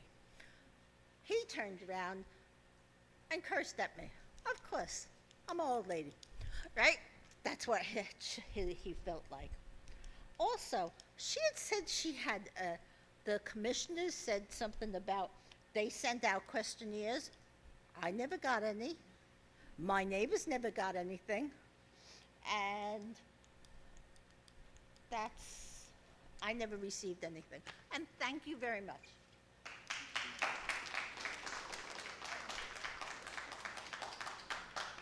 Hi, Virginia Jackson, 432 Virginia Avenue. Yes, we bought the house because of my name. I just want to say how happy I am that the district and the borough are working together. As an Odyssey of the Mind parent and someone who is currently hosting Odyssey of the Mind in my garage year-round in the winter for a bunch of kids that don't like to wear jackets in middle school. I think this is going to be a really great space for them. And I also appreciate the long-term planning here. I understand community concerns about closing schools. But if we have an emergency, like was talked about before, we have nowhere to put those kids while we make repairs to the buildings that we do have. This could potentially be something that can be used for that, so we don't have to send everybody back to remote learning if something terrible happens at one of these schools. So I just wanted to say thank you and keep up the good work.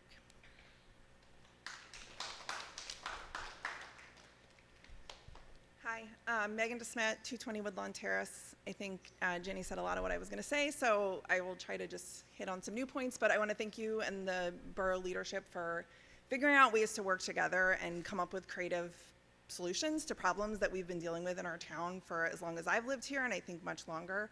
I know it's not always easy work. It's often really, really hard to figure out how to work with people who you don't always agree with, and come up with solutions that work for our community. And when I think about all of our student athletes across town, and they deserve new, great spaces to play sports on. I think about my son's in 3rd grade and being able to play on the playground after school and have a safe space where he can continue to work on those problem-solving skills and social emotional learning, and they do so much in school, but so much of learning happens outside of the classroom too. So I just want to thank you. I'm really excited to see where this goes.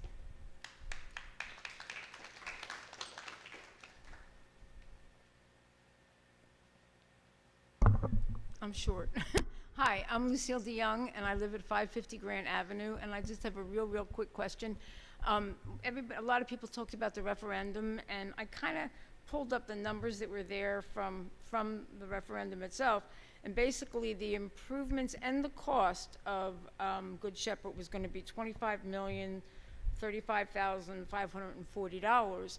The purchase was $1.450, something like that. But I'm just wondering, are you going to hold off on doing any of the major work until the 2030, when those other bonds roll off? And then if that's the case, what do you do with a building that you're just going to sit there for 6 years? I mean, real estate sitting is dangerous.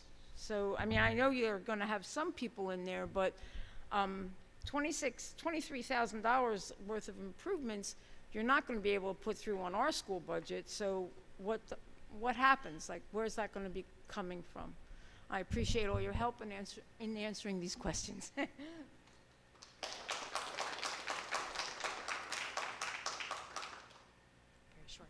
Hello, Brenna Holland, 429 Virginia Ave.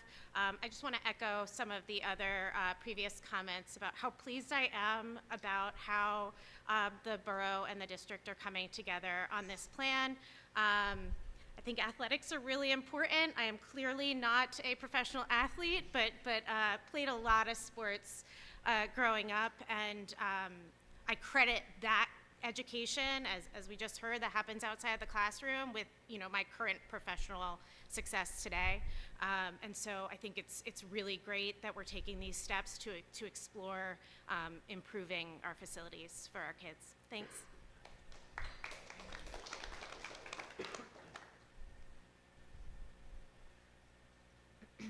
Hi, I'm Adrienne Earl. I live at 409 Comley. I actually didn't come about the rec plan tonight, but that was interesting to hear about. But I came out of concern for teacher retention, which I know has been mentioned at many previous meetings in the past several years. My son is in 3rd grade at Sharp Elementary School, and when I opened the board meeting agenda this morning, I found out that his teacher had resigned.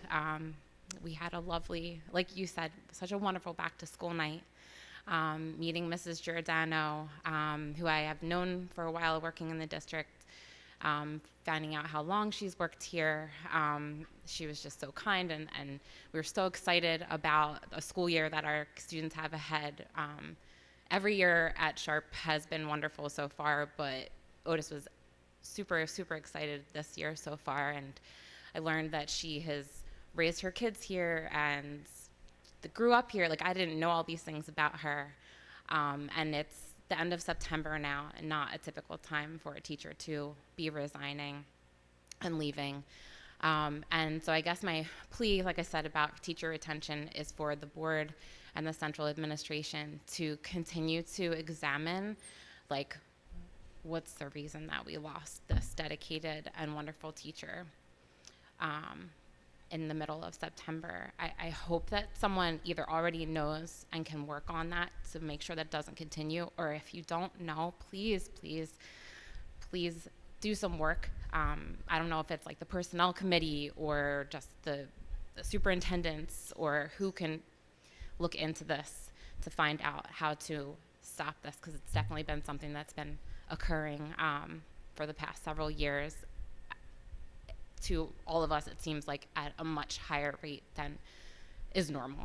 And I trust in Ms. Hinson and the Sharp community, the school community, that my son will be okay. This does happen, but it did break my heart a little bit, and I just don't want it to continue to happen, because we've seen it at the middle school, we've seen it at the high school, we've seen it at other elementary schools, and I know that I'm not the only parent who is seeing the disruption to our kids' learning and the cost that is coming to our students. And I believe, I have a lot of hope that our district can do better to attract teachers. We have a contract now, so that's a good step.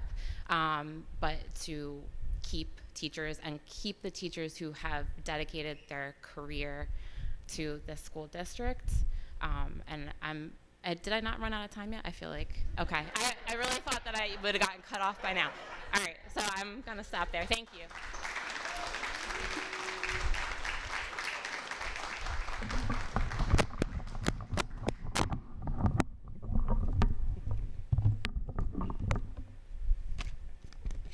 Good evening. My name is Mr. Goldberg, music teacher at the Tatum and Garfield Elementary Schools. I am here today speaking on behalf of the district music teachers, Ms. Carlson, Mr. Gross, Mr. Hartung, Ms. Intricasso, Ms. Ludwig, and myself. It is the mission of the Collingswood Public School District's music department to provide every Collingswood student the opportunity to grow through a high-quality, ability-appropriate, universally accessible music education that inspires the continuing study of music. The future of music in Collingswood is bright. I'm thrilled to once again announce that it has been another record-breaking year of music program enrollment. In Miss Ludwig's secondary band, over 100 students are playing an instrument. In Miss Intricasso's high school choirs, over 100 students are lifting their voices to sing. In Mr. Hartung's middle school choirs, 140 students. Finally, after the instrument demonstration assemblies earlier this month, where Ms. Carlson, Ms. Ludwig, Mr. Gross, and I traveled the district to perform for each elementary school, the 4th and 5th grade registration has climbed to over 200 students, and counting. Sign-ups for elementary after-school music ensembles are now open. If your 5th grader is playing a string instrument, check your emails to register for district orchestra, rehearsing Mondays after school. If your 5th grader is playing anything other than a string instrument, check your emails for district band, rehearsing Thursdays after school. If your 5th or 4th grader has a heartbeat and a voice, Senatonic's District Elementary Choir is the place to be Wednesdays after school. Check your email and sign up today. We are excited to start this next group of students on their musical journey, a path that continues up through 12th grade and beyond. Along the way, students will develop the skills necessary to succeed in our ever-changing society. The skills that study after study link music enrollment to higher academic achievement. Anyone who's ever been part of a healthy music program can tell you that the music gives students a reason to wake up in the morning, a reason to keep up their academic grades, a reason to like their school, and a reason to like themselves. What we do in the music department doesn't happen without all of your help. It takes a village, and it's thanks to your support on the board and the support of the community behind me that we can continue moving closer to the high-quality, ability-appropriate, universally accessible music program that our students all deserve. Thank you.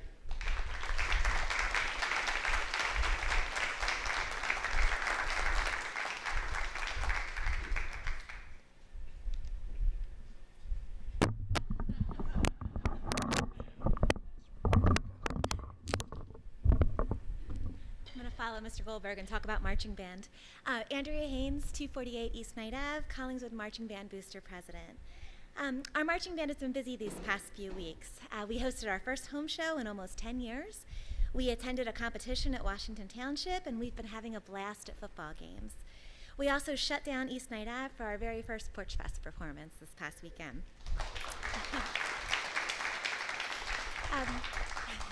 So on behalf of the band boosters, I would like to sincerely thank Dr. McDowell, the Board of Ed, our CHS and CMS administrators, and the Buildings and Grounds team for all of your support with the home show. It was so great to see so many of you in the audience on September 6th, and we hope you enjoyed the show. Despite some challenging weather, the day was still a huge success thanks to our all-star Buildings and Grounds crew. Hector, Miss Cindy, Miss Maria, and Brian. A crew member just seemed to magically appear whenever we needed something, an extra pair of hands or a missing item. We'd also like to publicly recognize the district's food service director, Kathleen Colbert. She generously gave up her Saturday to come volunteer in the kitchen. She's a fellow band mom over at Audubon, and we really appreciate her support. And last but certainly not least, we want to give a special shout out to our director, Mr. Woodward, and our assistant directors, Holly Jackson and Haley Sheroff, as well as the volunteer staff.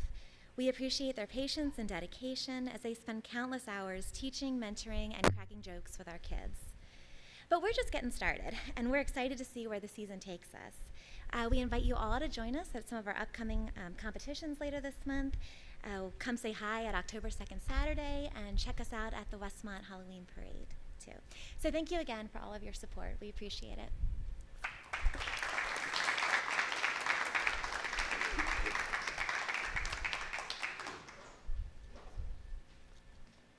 Hi, Kara Boiler, 90 Summerfield Avenue in Collingswood.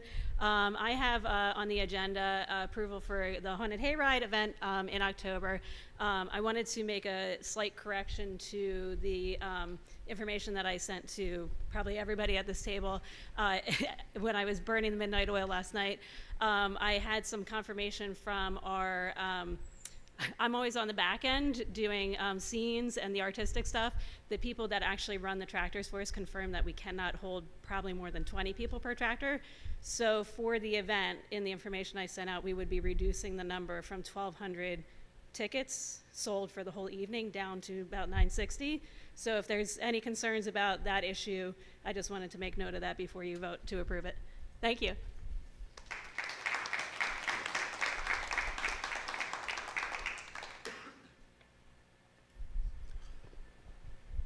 Okay, seeing as there are no public comments, more public comments, I do want to address the number of questions that were brought up. First, I want to mention about the voting information. Yes, there is a election for board members to this board in November, as there is every year. As a board up here, we don't do anything and we can't do anything about in terms of like as a board, in terms of advertising for board members, anything like that. Although there are board members here who are up for re-election and they can talk to folks, after the board meeting. But I just want to be clear about that, that we up here cannot have anything to do with it in our position right now as on the board. In terms of bike safety, that's something that I know that our schools and our staff actually do talk to our students about bike safety. And that was one of the big things that we had to address as we opened up the elementary schools to third graders and above biking to school last year. And so that's something that we definitely do try to work on. And I believe that the mayor was mentioning that the plan would be to send out questionnaires. So I hope you haven't gotten any questionnaires yet, because I think the plan is to send out questionnaires. Now, I do want to address a few more pieces, and give me 1 second here.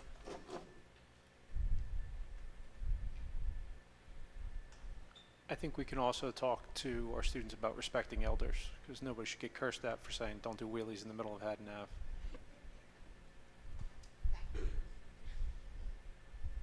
I drive through Haddonfield coming to work, and I white knuckle it the entire time. Down Haddon, I'm just like, I see it like when the kids are going to school in the morning in Haddonfield, I'm white knuckling it because I feel it, yeah.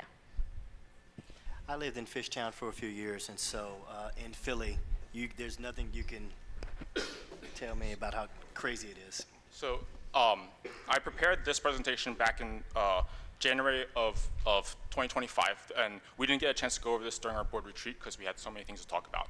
But I know the issue of staff retention has come up and staff departures. And so one of the big questions that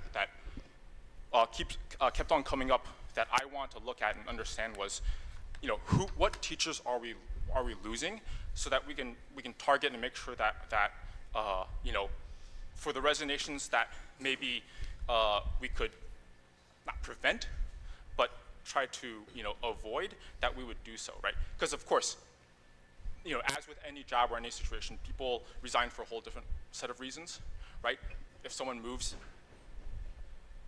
of course they're going to resign, right? But granted, I also understand that folks are saying, hey, there are teachers who are maybe leaving that maybe had other choices, right, and decided to leave. So what I did was, by hand, I went through all of the agenda from June of 2021 through December of 2024. Sorry, I have not had a chance to update it since then.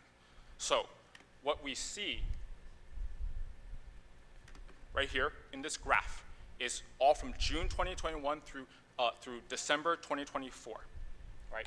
So in the blue, at that time, was the distribution of current teachers. This was at the end of December 2024. So that's the blue.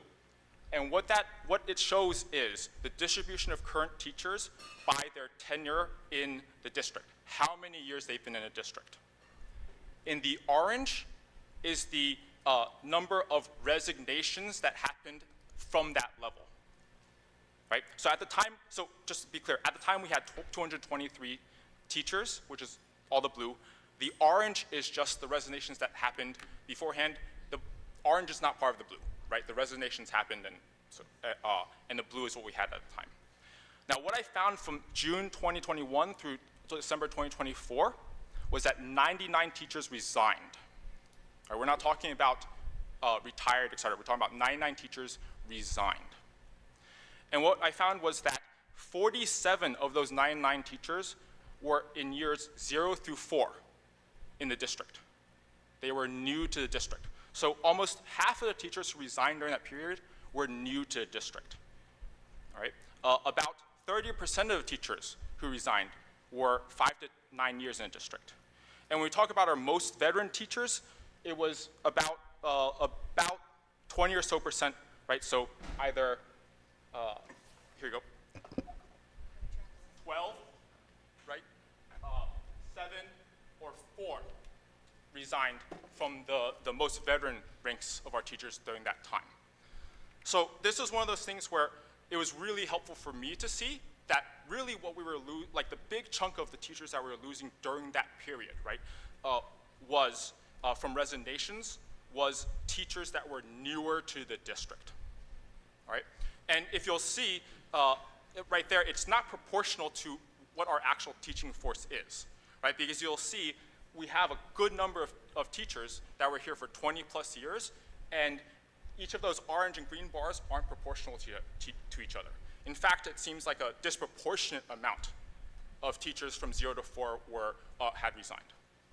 Now, of course, I just want to mention, this doesn't mean that there weren't other teachers 20 or plus years who didn't leave, but many times those teachers are the ones who are retiring. And far be it from me to tell someone when they're ready to retire that they must keep on working. So one of the other questions I had too was, what is the current distribution of teachers and steps on the guide? So this is a little bit different. What we're saying here is, looking at the end of December 2024, if you look at our teaching staff, where are they on our step guide? And our step guide at that time was 0 to 20. And that's, or more. That's typically representative of the number of years that the teacher has experience teaching, right? So if you've been teaching for 20 years, you're going to be number 20 on the step guide. And what you'll see here is that 77% of our teachers were 10 years or more of teaching experience. Right, so, and one of the things that I think has bothered me is sitting up here meeting after meeting after meeting, it seems like there's this narrative that we have no veteran teachers in our schools. And yet, at the same time, we have 77% of our teachers have 10 or more years of experience. Right? These are numbers by the end of December 2024. Again, apologies, I've had time to update it since then. So, all this being said, I think back to the idea of teacher retention. Yes, I think absolutely one of the things that we talk about oftentimes is teacher retention and having to make sure we're retaining teachers and students and so forth.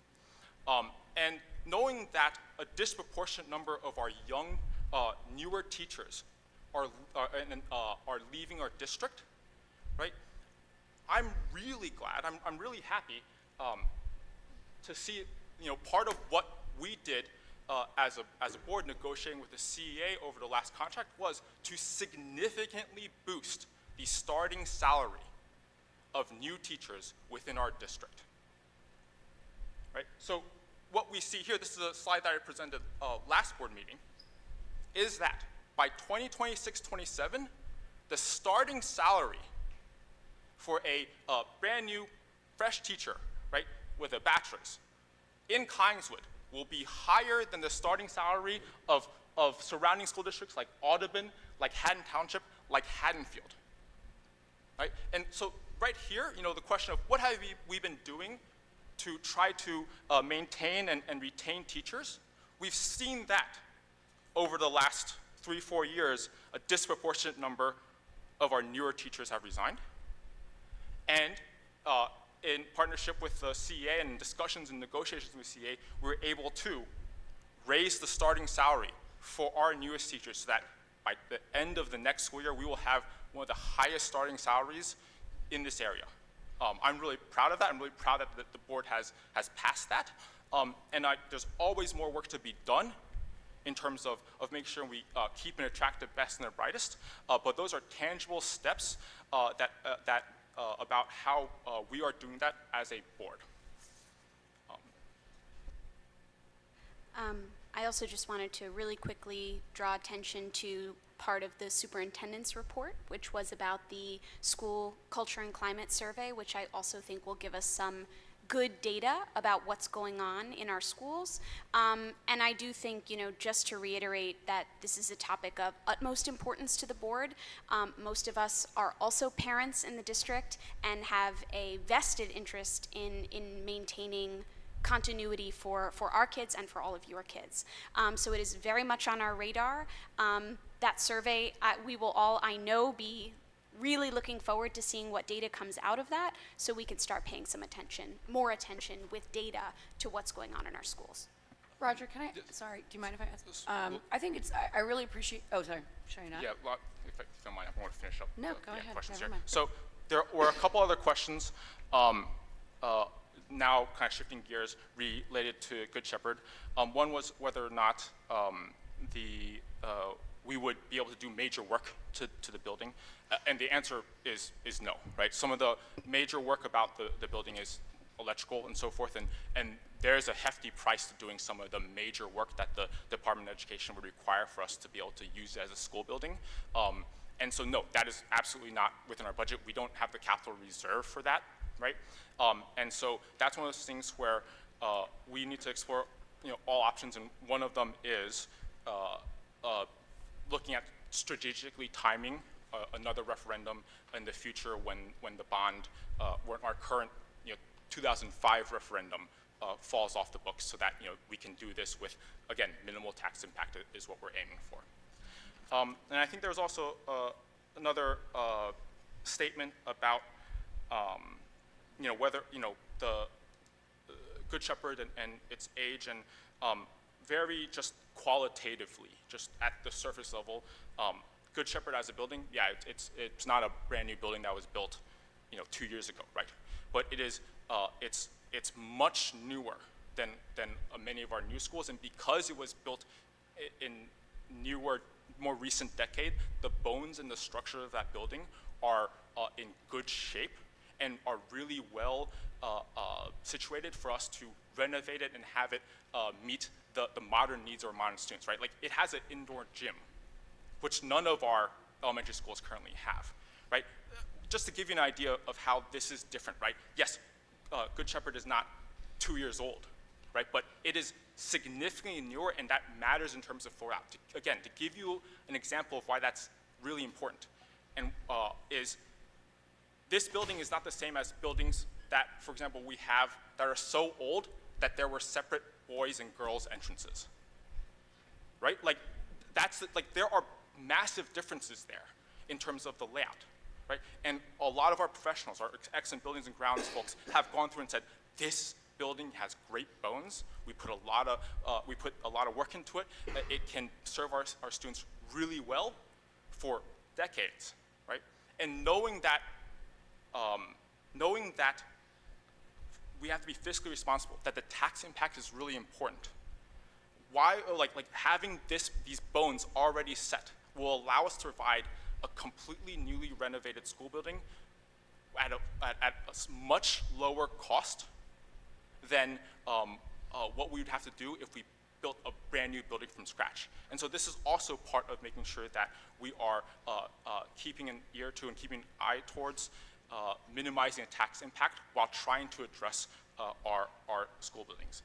I also want to just be very clear, I know I'm talking a lot here, but I want to be very clear, the partnership between the district and the borough is about using their recreation bond to upgrade our fields, to bring in the Good Shepherd building so that it can become a community resource. And it's using that bond that is well strategically timed to have no tax impact, right? I don't want us to get confused when we talk about that and our operational budget, right? The budget that we have to use year to year to run the district. Those are two separate things. The operational budget, if you talk to anyone in school districts across the state, all of our neighboring school districts, they will tell you that is going to be an ongoing struggle for years to come because of rising costs, right? Because of limited resources.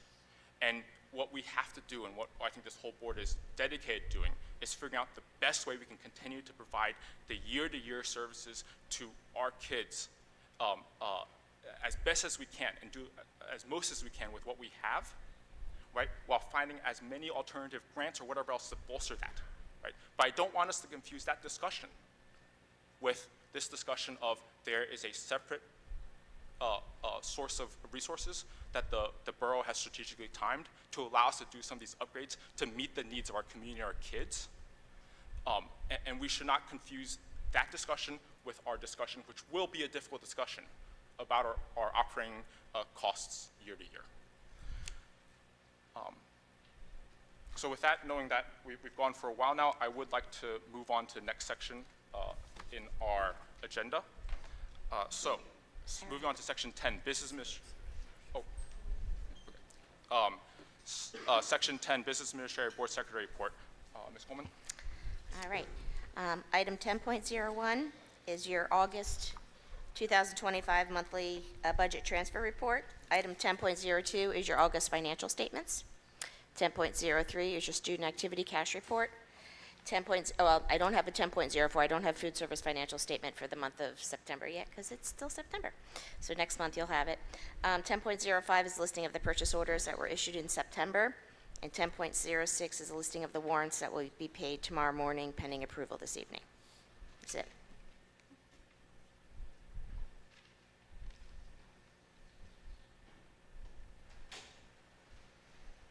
Thank you. Moving on to section 11, Buildings, Grounds, and Finance Committee. Mr. Craig, the chairperson, will present. Thank you. The Finance, Buildings, and Grounds Committee reviews all financial statements, purchase orders, and warrants on a monthly basis. The committee also reviews and approves all contracts with outside service providers and oversees all maintenance and capital improvement projects district-wide. We're going to be seeking approval of the following items. 11.2 to 11.9 is the board secretary's report as was presented. 11.10 is a approval of our comprehensive maintenance plan, which we moved annually. 11.11 is moving on the recommendation to change how we are spending part of our focus grant money. So details there. 11.12 is approving of a pilot program with foster puppies in the classroom with two of our teachers, Robin Hogan and Beth Rogers, respectively in Sharp and Collingswood Middle School. Once a month, we'll be bringing foster puppies into the classroom. As a board, we will look at this and probably talk about it again in December if we want to move forward with it as a permanent partnership. And then after that, I have several use of facility requests. 1113 is Community Chorus. 1114, Collingswood Youth Theater. 1115, Travel Field Hockey using space. 1116, Ultimate Frisbee. 1117 is the PTA Haunted Hayride. 1118 is the Tartan Basketball League. Seeking approval for items 11.2 to 11.18. Is there a motion? Is there a second? Second. Questions or comments from board members? Just had a quick process question for the food service report. Are we approving that in here even though we have not seen it yet, or would we do that I know next it's still month? September, I don't have one yet. So would So we- October, you'll have September's financials. So would we not, or are we not approving item, it's at 11.7? Yeah, just nothing in there, so, Okay. yeah.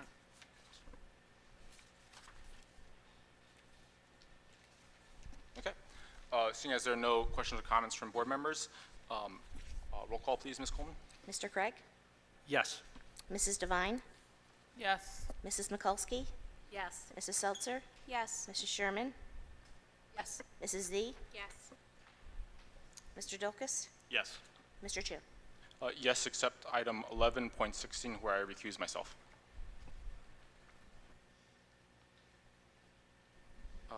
Moving on to section 12, Curriculum Committee, Ms. Sherman, Chairperson, will present.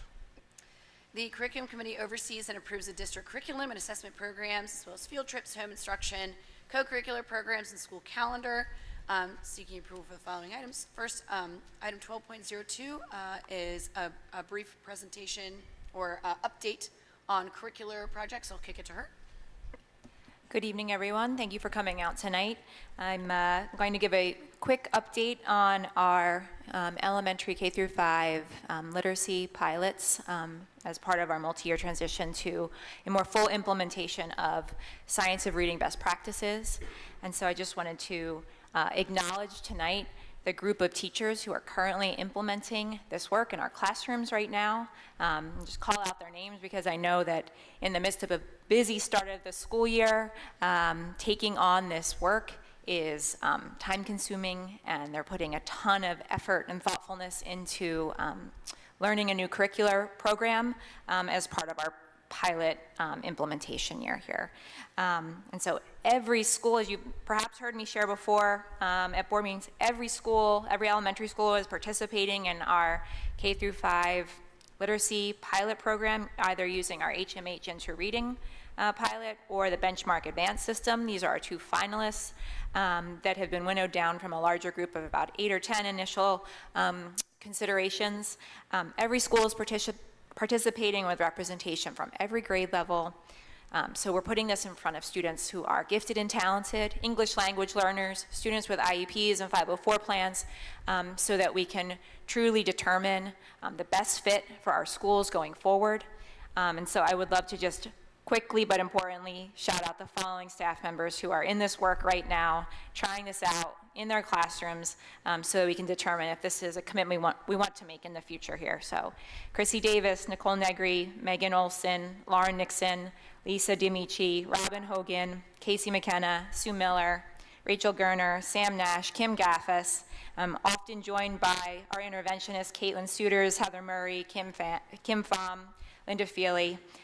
We also have pilots running simultaneously in our Oakland sister school with Kim, Alicia, Allie, Carly, Tracy Miller, Kim Capriati also participating. So I want to just publicly acknowledge the work that's going into this in our classrooms right now. I know we have a lot of teachers up here on the board or former teachers, and so I think you can appreciate the amount of time and energy that's going into this.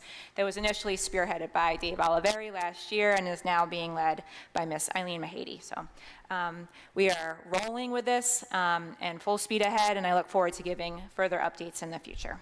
Thanks for the time, Sarah. Awesome. Thank you to those teachers. Moving along with the rest of the curriculum, item 12.03, elementary field trips. several to Camden Center for Performing Arts, one to Storybook Land. 12.04, middle school field trips off through the Kindness Club throughout the year, visiting the Collingswood United Methodist senior residence.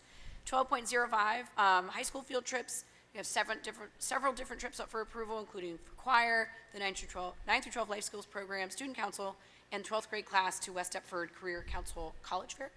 12.06, the overnight field trip, the senior class trip in June. 12.07, out-of-district home instruction placement for medical reasons. 12.08, this is granting senior privilege per policy number 5111 for a student to finish their senior year at Collingswood High School. 12.09, this is the Student Voice Action Committee spearheaded by Dr. Mark Brassoff and paid for through the wellness grant. So seeking approval for items 12.03 through 12.09. Is there a motion? In a second? Second. So I'd like to ask for a motion to table item 12.09 Student Voice Action Committee for now. I think we're going to move that to next month. Can I get a motion to table item 12.09? So moved. And a second? Second. Any questions or comments about the motion? Sure, can you just tell us why? So any program that is funded through the federal government has challenges. And so I got a message this morning from the program administrator asking us to table it until we could address it and then put it back on the agenda for next month.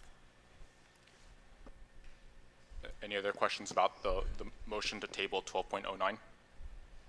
Okay, Ms. Coleman, roll call please for the motion. Mr. Craig? Yes. Mrs. Devine? Yes. Mrs. Mikulski? Yes. Mrs. Seltzer? Yes. Mrs. Sherman? Yes. Mrs. Z? Yes. Mr. Dokes? Yes. Mr. Chu? Yes. Any questions or comments from board members about the approval of the remaining items? Okay. Roll call, please, Ms. Coleman, on the approval of the curriculum committee items. Mr. Craig? Yes. Mrs. Devine? Yes. Mrs. Mikulski? Yes. Mrs. Seltzer? Yes. Mrs. Sherman? Yes. Mrs. Z? Mr. Dokes? Yes, except we're required to abstain. Mr. Chu? Yes.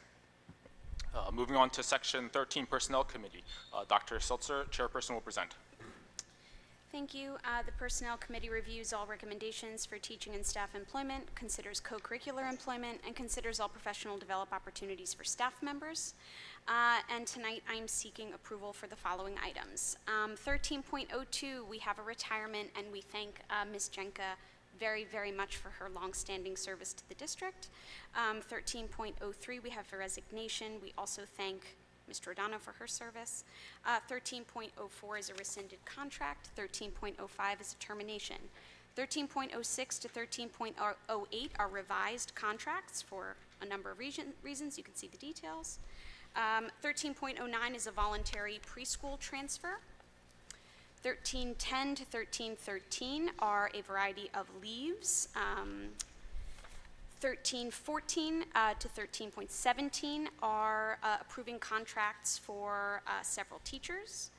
13.18 is approving an accounts payable secretary. 13.19 is approving a business office substitute. 13.20 is the additional 2526 elementary permanent building sub. 13.21 is a building and grounds substitute custodian. 13.22 are school security staff. 13.23 is approval of a part-time student family liaison. 13.23 is approval of some support staff in the wellness program. 13.25 is approving staff for the Zane North Star Academy. That's a tutoring program that occurs during lunch. 13.26 is the approval of wellness staff. As you can see, quite a few of those for PD sessions that are paid out of the school mental health grant. 13.27 is approving the Student Voices Action Committee members. 13.28 is approving an additional student voice advisor. 13.29 are the 25-26 PLC leaders, and stay tuned, we're going to have a little something about that. 13.30 is a revised list of after-school clubs at Newbie. 13.31 is the approval of a Sharp peer mediation coordinator. 13.32 is approval of Sharp high-impact tutors, another tutoring program. 13.33 is the approval of an ESS instructional assistant paid with Title I grants. 13.34 are CST stipends. 13.35 is it's a revised approval to present a virtual session on the NWEA and MAP testing to elementary teachers. 13.36 are summer secretary hours. 13.37 is also a summer stipend for a school-based mental health services grant.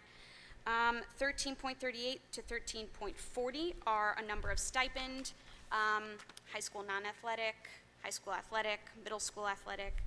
13.41 are approval of substitutes and tutors. 13.42 is the travel expense form. We have several events going on for staff across our schools, mostly related to professional development, some related to some of the AI work that was presented during the superintendent's report, as well as several others. So tonight I'm seeking approval for items 13.02 to 13.42. Do we have a motion? And a second? Second. So I actually have a couple of sub-motions that we'll need to do here. So first one is I'd like to get a motion to table item 13.27. That's a 2025-2026 Student Voice this Action Committee related to the previous tabling. Can I get a motion? So moved. And a second? Any questions or comments from board members? This is the same, it's the same thing. Same issue. Yeah. Mhm. Okay, roll call on this motion, please, Ms. Coleman. Mr. Craig? Yes. Mrs. Devine? Yes. Mrs. Mikulski? Yes. Mrs. Seltzer? Yes. Mrs. Sherman? Yes. Mrs. Z? Mr. Dolkus? Yes. Mr. Chu? Yes. And then I have a second motion. I'd like a motion to amend item 13.29, the 2025-2026 PLC leaders. The amendment should be to change November 2025 to October 2025. Can I get a motion, please? And a second. And so just to clarify here, what we're doing is just amending this item so that this starts, staff can be, again, to be compensated starting October 2025, not wait until November 2025. Are there any questions or comments from board members about this motion? Okay, so roll call please on the motion, Ms. Coleman. Motion to amend, that one? Correct, motion to amend, yes. Okay. Yes, I know the, doing a lot of work here. It's a lot. Mr. Craig? Yes. Mrs. Devine? Yes. Mrs. Mikulski? Yes. Mrs. Seltzer? Yes. Mrs. Sherman? Yes. Mrs. Z? Mr. Dolkus? Yes. Mr. Chu? Yes. Questions or comments from board members about the personnel committee items? Roger, I think we amended item 13.27. Do we also need to do 13.28 connected to that? No, that is that's Title I funds, I Got believe, it, so thank you. That's good, yeah. Thank you. I was taking some notes a little earlier. I would like to speak to the latest resignation of Ms. Giordano, which it sounds like really surprised a lot of people. And, just Roger, during your presentation on teacher resignations, I just took some notes. And, while I appreciate that, the numbers look a certain way and we can talk about the data, and sure, data is definitely important, but, by this point, fall of 2025, we've had more than 100 teachers resigned. And the thing about those numbers, no matter how long they were in the district, it does leave an impact. And some of the positions that those resignations have left behind still remain unfilled. I just recent examples from the high school, for example, due to the departure of Chuck Kearns, who, by the way, was a veteran teacher of this district. The AP Physics program moved online. I understand many students have dropped out of that program due to it, definitely being substandard to what Mr. Kearns was offering. The computer science program was suspended abruptly, and I haven't seen any ads for a replacement. So, some things, and it's all connected, right? So that does impact program offerings. It impacts student enrollment. And now, due to lower student enrollment, now we're talking about financial constraints necessitating a merger of the secondary campus. And I'm looking forward to hearing about what that would mean, actually. So, I think it's important that we do move quickly to figure out some of the real issues behind these resignations. I know you talked about a survey that's going around. Do we have exit interview data? Are exit interviews given, Dr. McDowell, to departing teachers? They are. Great. So maybe if we could see some of that data as well, or if that could be merged into the survey that's going around. But I just think we want to be careful not to minimize those numbers, no matter who they were or how long they've been in the district. It is having an impact, and I just wanted to put that on record. Yeah. I totally agree with what was just said about the importance, but I just want to, I don't think that the numbers speak to anyone being more or less dispensable, right, in the district. I think every loss of a teacher is something we should look very closely at, right? So I didn't read the presentation of the data necessarily as, well, it's the newer teachers, so it's fine, right? Like that wasn't at all what I was getting from that. But I do think getting specific about who seems to be leaving, right, patterns of why, is helpful for us to identify, okay, well then how do we target some retention efforts at the building level, at the district level, because if it seems to be a certain group more than another, we can do different kinds of targeting for retention, right? So I think just getting really specific about data can only help us to do some of the things that you're talking about. I'd also like to jump in about, I think, Ms. McCulsey, you mentioned that due to lower student enrollment, we are now facing budgeting issues, and I want to make sure that Sure, I was we're just clear responding here to Dr. McDowell's report, right? Lower student enrollment is not at all why we are facing budgetary issues. The structural deficit, we've gone on for months explaining why we are facing budgetary deficits, and that has to do with the rising of costs faster than what we as a district are legally allowed to bring in terms of taxes. Roger, I was to do being with very student enrollment. specific about the plan to merge the secondary campus that was brought up tonight. Right. That's I what I'm understand talking, that. I'm not But talking about the big understand, but I want to make sure picture. that we're clear that it's not because of student enrollment that we have millions of dollars gaps between what we have available and the cost of educating our students. Right, but lower student enrollment in the secondary campus is necessitating a merger. Am I understanding that correctly? No, and so, yes and no. And so let me, I think I need to provide some additional clarity. We in this school district and this community have had a structural deficit since 2013. We didn't start talking about the structural deficit until 2021. But we have had a structural deficit since 2013. And we were slow to respond because we were able to rob Peter to pay Paul. We were able to make it work.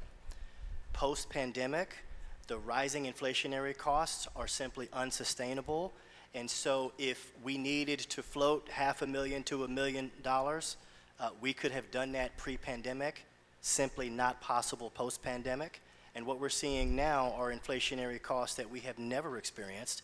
And so when we talk about enrollment, enrollment at the middle school and the high school has been somewhat consistent, plus or minus 50 to 60 students in any given year. But what we see is we see shifts in enrollment when we see an increase of students at our middle school, plus or minus 100 to 110, we see a decrease in that same year at the high school, and then in the following year, we see an increase at the high school and a decrease at the middle school. Having a consolidated unit allows us to have a continuity of service and flexibility in terms of staffing without having to cut from one and add to another, it becomes one school, and we get to share resources. And there are going to be efficiencies and cost savings associated with us paring down and removing much of the redundancy. And so that's one of the primary reasons in the grand scheme of things. But in terms of the inflationary costs, we've been very clear for the last several years, simply to pay for the rollover cost, the raises, the annual year-over-year raises that our staff absolutely deserve. We're looking at between $800,000 and $1 million per year. And last year, the taxes we were allowed to increase based on the 2% was $360,000. And so when you add the cost of everything being more, this is a structural problem that we have to solve within our communities.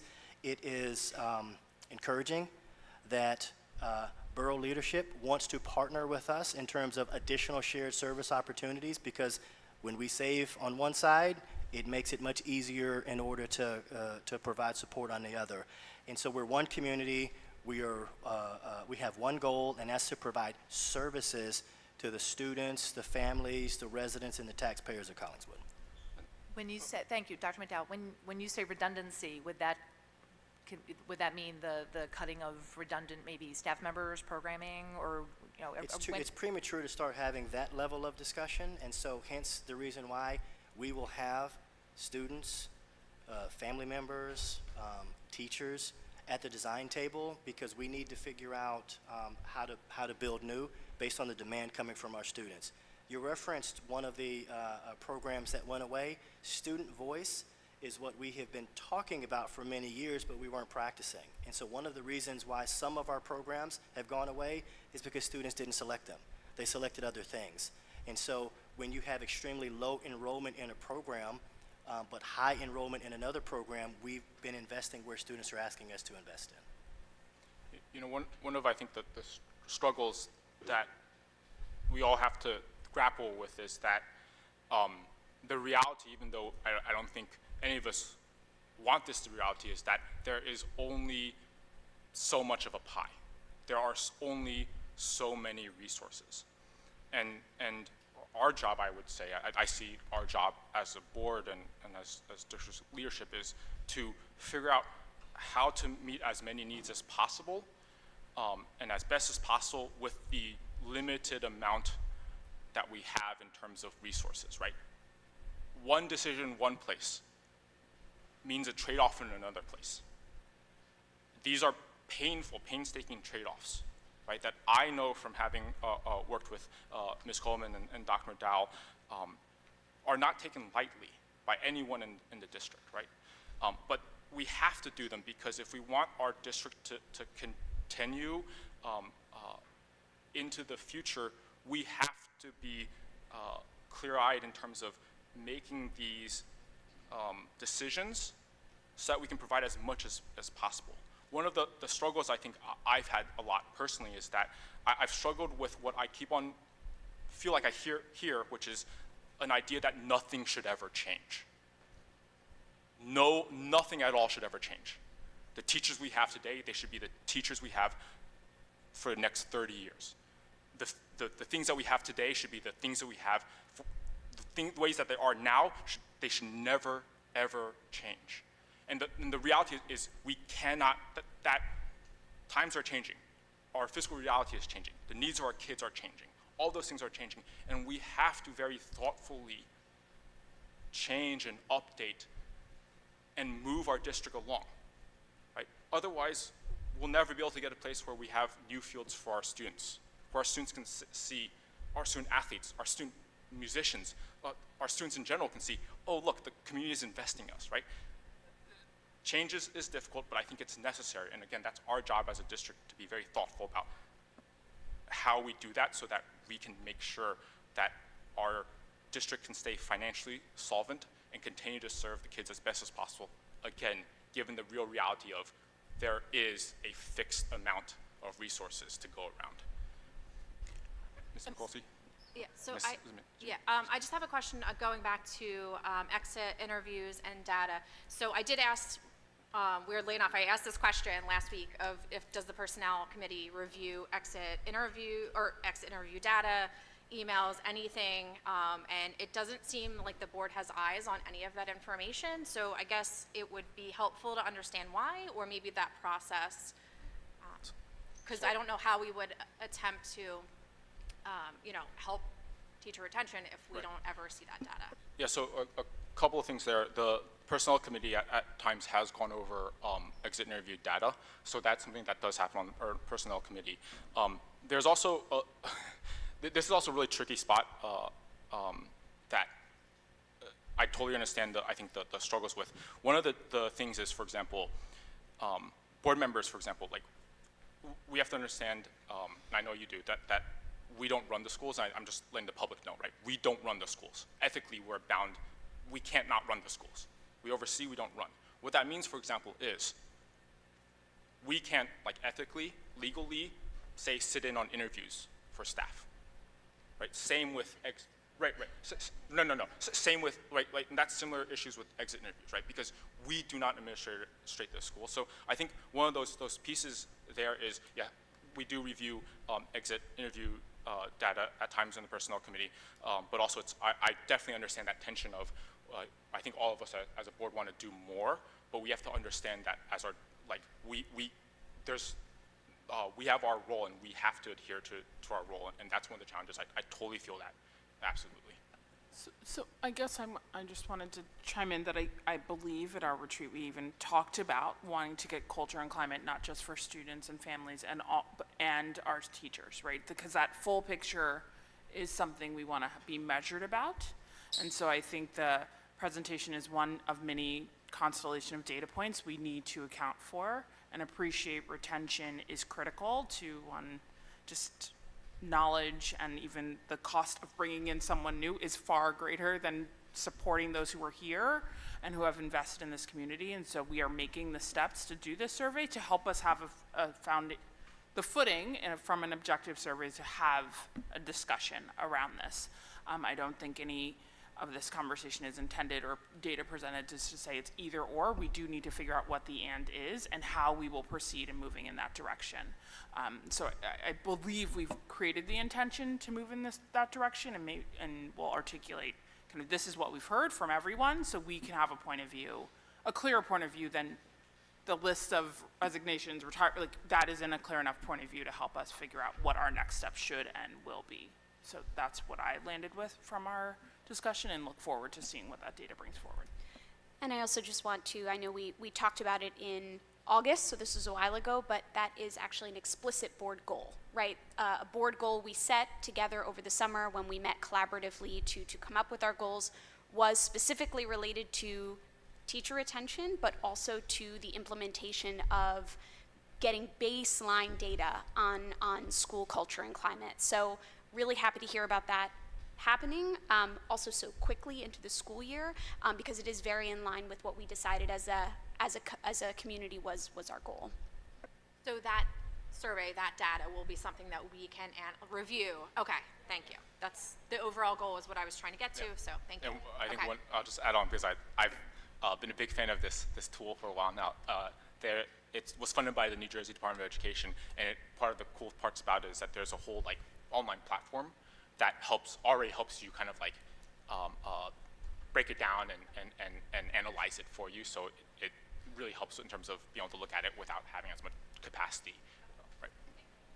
Mm-hmm. Any other questions? Okay, roll call, please. Mr. Craig? Yes. Mrs. Devine? Yes. Mrs. Mikulski? Yes. Mrs. Seltzer? Yes. Mrs. Sherman? Yes. Mrs. Z? Mr. Dokes? Yes, except we're required to abstain. Mr. Chu? Yes.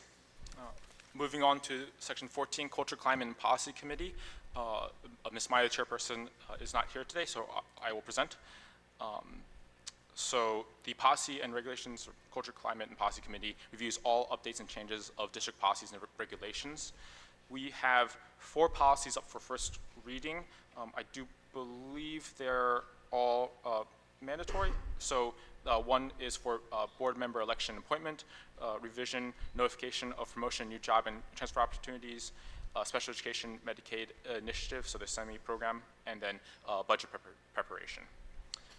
Then there are several several policies for second reading, and that's duties of public school accountant revised, legal services revised, professional services revised, internal controls revised, administrative employment contracts revised. And then there's section 14.04 is an associated regulation with one of the second reading policies, and that's for internal controls. There's also an item 14.05 where we'll move on the recommendation of the policy to deny the request within a parental grievance submitted on August 25th, 2025 and heard by the committee on September 10th, 2025. Can I get a motion for approval of items 14.02 through 14.05, please? So moved. And a second. Any questions or comments from board members? Okay, roll call, please. Mr. Craig? Yes. Mrs. Devine? Yes. Mrs. Mikulski? Yes. Mrs. Seltzer? Yes. Mrs. Sherman? Yes. Mrs. Z? Yes. Mr. Dulkis? Yes, except we're required to abstain. Mr. Chu? Yes. Moving on to section 15, miscellaneous. 15.01 is the HIB report from the previous month. None were reported. 15.02 is the revision for the 2025-2026 Title IX coordinator. Dr. Dana Walker will be our Title IX coordinator. Agenda item 15.03, the 2025-2026 compliance action officer is also revised. Once again, Dr. Walker will be our compliance action officer. 15.04 is educator evaluation, highly effective options. So this is a little bit more, I guess, complex of an item, so I'll let Dr. McDowell explain this, but we'll go ahead and get a motion though. So motion for approval of items 15.01 through 15.04. So moved. And a second? Second. Okay, Dr. McDowell. Yes, and so over the summer, the New Jersey Department of Education aligned with Achieve and J and their educator evaluation policies. They approved activities specifically for tenured staff, teachers who were rated highly effective on their last summative evaluation in the previous year. What it does is, with the agreement of the staff member and their evaluative supervisor, they have an opportunity to have an alternative to formal classroom observation. And so there are 6 activities, approved activities, that an educator could choose in order to receive meaningful evaluation. For example, a tenured, highly effective educator might select to conduct and lead a professional development where they get observed, they receive feedback, and that goes into their evaluation rather than a classroom observation.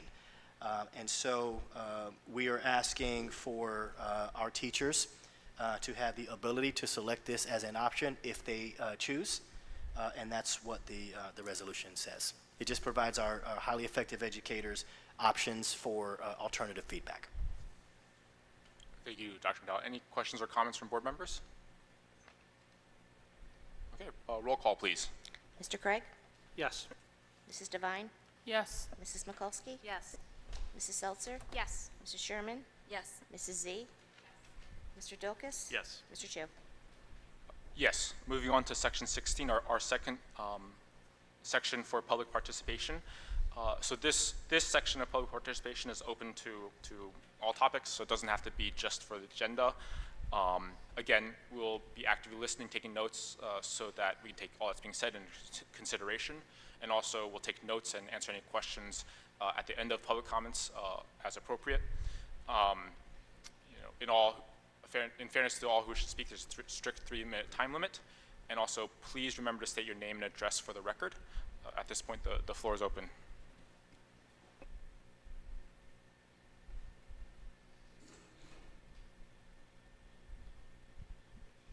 Hello, Liz Wilson, 109 East Franklin.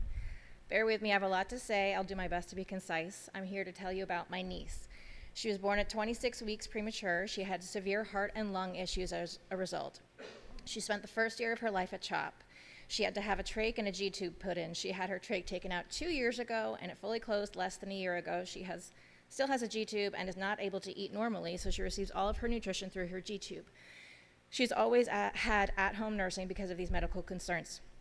Her mother, my sister Sarah, is a single parent of 4 kids who works full-time and has a special needs daughter who has required Sarah to be a full-time advocate and medical care manager since she was born. I've seen her devote countless hours and energy into taking care of her daughter and making sure that her needs have been met everywhere she goes. Last year, when her daughter was in kindergarten at Zane, Sarah had to be a strong advocate to make sure that her daughter had the accommodations that she needed.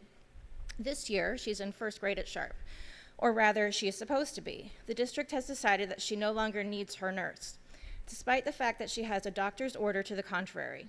She has a doctor's order saying she requires nursing care, but the Collingswood School District, in all their wisdom, has decided they know better. Instead, they would like the school nurse at Sharp to be in charge of my niece's care. My sister has told the administration time and time again this is not an acceptable solution. It's too much to put on the school nurse, not to mention it puts other kids in danger when the school nurse is devoting so much of her time to one child's care. It's not fair to my niece, it's not fair to the other children, it's certainly not fair to the nurse. Sarah has been telling the district since June that her daughter will not come to school without the nurse. It is for the safety of everyone involved. As a result, it is now almost October and she has not been able to start school, and she's being penalized as such. As you may or may not know, the way the nursing program works is my niece's insurance covers it until she goes to school. When she's at school, the district is responsible for paying the nurse. I can only conclude that this is the reason for the resistance. And yet the district has hired a one-on-one for my niece who has been working in the school since September 4th. So we're paying a professional to be at the school for her while she's not there. And yet the nurse is too expensive. Obviously, this is upsetting. It feels like the district is counting on the exhaustion and/or ignorance of the parent and hoping they will fold and not put up a fight. My poor sister has been through so much these past 7 years. The physical and emotional toll of fighting for her daughter is unimaginable. I would ask that you look into this situation and rectify what I see as a pretty huge injustice. I don't know if you need it, but her name is Sarah Wilson, Wilson with 2 L's. Her email is Sarah, SarahFWillson, @gmail.com. If this is not addressed in a way that meets her daughter's needs, she may be forced to look into legal options. So thank you for listening.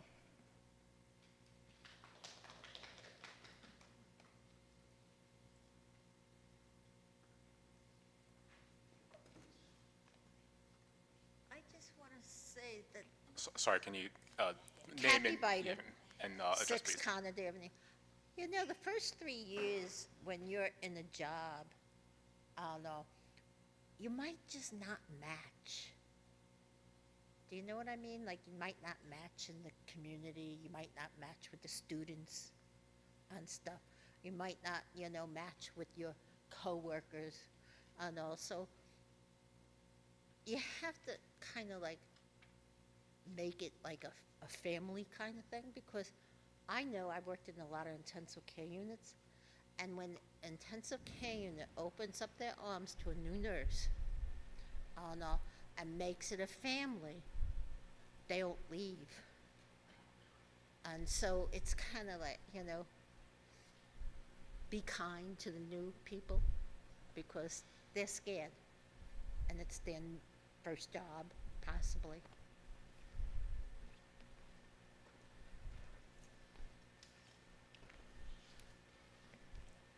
Good evening. Can't believe I'm up here speaking right now. My name is Rick Pence. I've spent 27 years here in the district as an educator, 4 years here as a student here. Wasn't going to speak tonight. I am finally happy that a board is partnering with the borough to help any part of the facilities in this district. It is 25 years and probably more overdue. On top of that, I've gone through 3 bond referendums and been actively involved in all 3 of them, and 1 out of 3 does not help our students in this district. So please pursue that. Yes, there's going to be budgetary items, and there's ways to work through that, and we all know that and seen that with that. I'm up here right now to reinforce teacher retention on top of that.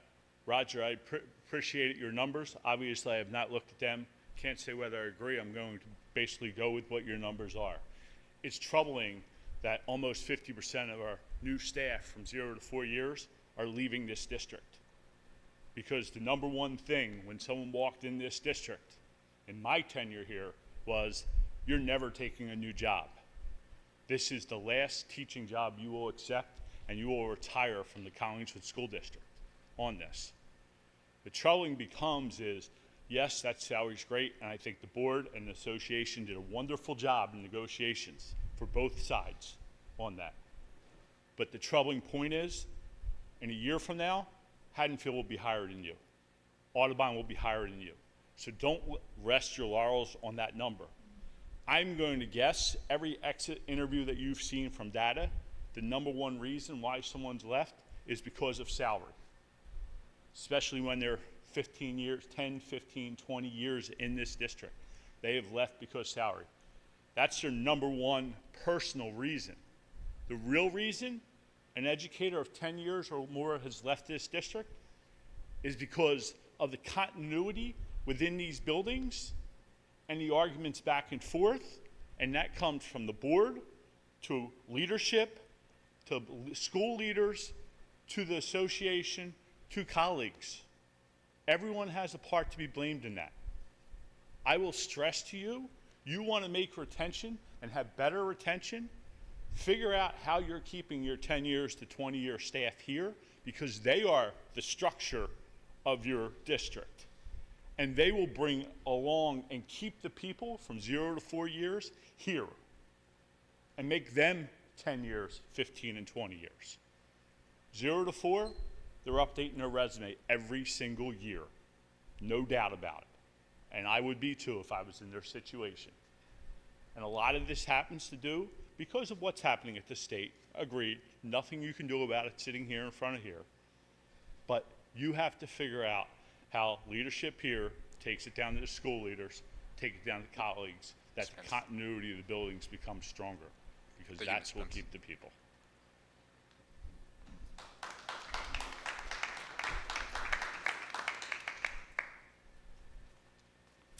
Hi, I am Jody Farrow, 911 Park Avenue.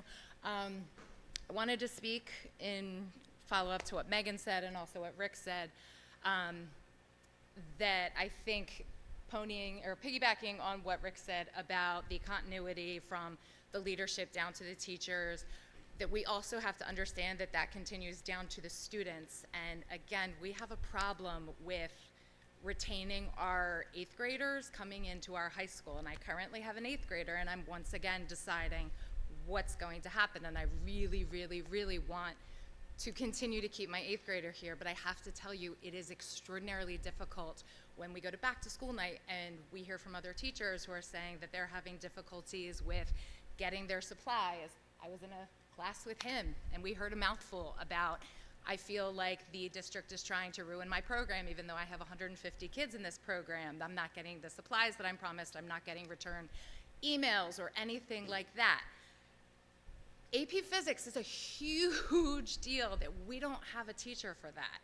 And I understand that people leave for countless different reasons at the, the teacher level, but when you're a parent and you're looking at starting this again, and I have a senior, I do not want to, I've already split up a kid. I have a sophomore at PVI, and I have so many friends who have split up their kids too, because we continue to see the loss of high-level teachers. And also, too, I have a friend who her son is a senior here as well. Well, he is having calculus tutoring right now, and the tutor told her, at my school, your kid wouldn't even be an AP. He's completely unprepared now. And I'm sorry, but that has to do with going back 3 years ago, losing an Amy Wiltsey from teaching calculus. We've just lost so many teachers, and I just want you to understand that not only do the teachers have a face, but they have a real purpose in retaining the students here. And for people who are now beginning to shop around with where they're gonna send their kids, that's something that they're looking for. And I'm here with Kara Boiler doing the Haunted Hayride, so I am in it to win it for this school district and giving so much time, and I really want to be here, but we have gotta figure out retention of high-level teachers, because the concept that they're just leaving and that's it, it's a lie, and the longer we continue to refuse to believe that maybe we should actually look at what they're saying in exit interviews and let maybe the rest of the board say it, we're not going to get anywhere further. We are going to continue to lose the 8th graders, we're going to lose more high school kids, and we're going to continue to lose more of our middle schoolers too. And I would like that not to happen. We all desperately love this place and would like it to go. And also, too, I have to say, I'm kind of for this plan. I think it was good, and I appreciate everything that you guys said about that. So thank you, but please take a look at what's going on with retaining those high-level teachers. Thank you.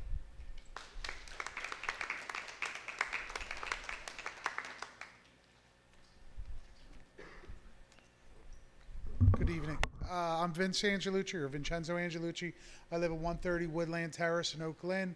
My older student has already graduated. I have a senior, Sophia, and a sophomore, Rocco. I came tonight. Usually I'm busy. I'm involved with football and the wrestling teams, coaching at the high school level, so I'm usually stepping or watching it via YouTube. Couple positive things to start out with. Super excited to see you guys settle the school board contracts. I'm a year 26 teacher. So, congratulations on all your hard work with that. Number two, going down my list, fantastic to see you collaborating and moving forward with the projects for community-based projects for parks and fields and all that stuff. I don't think my kids will ever play on those fields, but as I walk over and I'm not coaching anymore, watching, it'll be great to see. Props again on the yonder pouches. As a teacher, creating an environment in the school district with zero distractions because the students can't regulate themselves with that stuff. Fantastic. Great back to school night program. Lots of positivity. It was a great program running around. The teachers were super positive. Moving on to a couple concerns. One, piggybacking on what some other people said way more elegantly, retaining teachers. Teachers have to feel like family, The students feel that love and they're safe and they learn and they blossom. That's not going on right now, and you guys are working on it. I couldn't say it as well as Mr. Pence, as well as the last lady before me as well too. But there's issues. My son, who's a sophomore at VMI, had his 3 years of Spanish here in his college credits, and he rolled into third year of VMI. Spanish, was completely unprepared for it. Had subs, year and a half of his 3 years of Spanish. That's something we're not preparing our kids, and we need to do a better job of it, and it falls on you guys. Not that I have any answers for that stuff. Last thing relates me back to school night. As I was rolling around talking to all those teachers, I rolled into construction technology. 2 of my students excel and they love school. My last student, he's still figuring it out. I rolled into construction technology and talked to Mr. Roselle, and he had some concerns about being able to that he has a budget of $4,000 and he put in money for Home Depot and supplies, and he doesn't have them. He doesn't have drills, like cordless drills and things to build, And I'm a college kind of guy, but, skills and trades are super duper important, and for him not to be able to have things for those kids to go. And again, I only found about this last Wednesday. I haven't sent any messages out to the principals or the buildings and grounds or anyone about it, so I don't have any background information. But while I'm here, I wanted to mention it. And he said an exhaust system was supposed to go in, throw in a fan, and it's a lot more complicated than that, and suck out the dust. But again, he said he's kind of scrapping to come up with things where these kids should be building projects and doing things. And hey, this is what I might want to do with my life, and it seems like it's struggling big time. So I'd hope you guys could check into that for us. I'll send follow-up emails. I know you guys are busy with a million things, also to principals and that sort of stuff. But Mr. Roselle's for 3 years I've been asking for this stuff, and I'm not getting our stuff. Thank you. Your Okay, time's up. thanks. Thank you.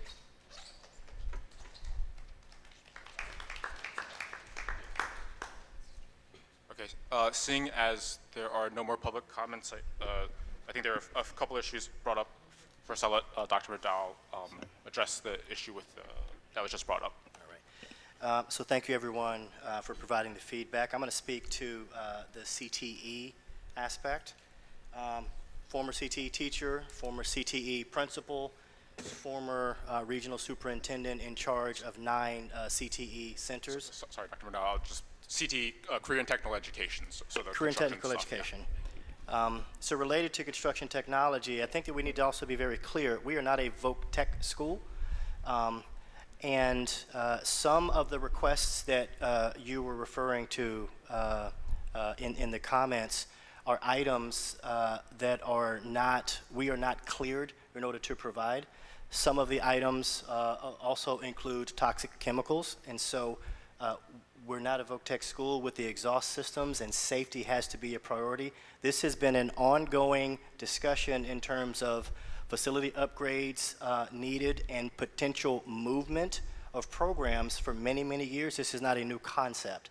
And so we will be working with Mr. Roselle. I know that our head of buildings and grounds, they are working to accommodate to the degree possible that does not sacrifice student safety.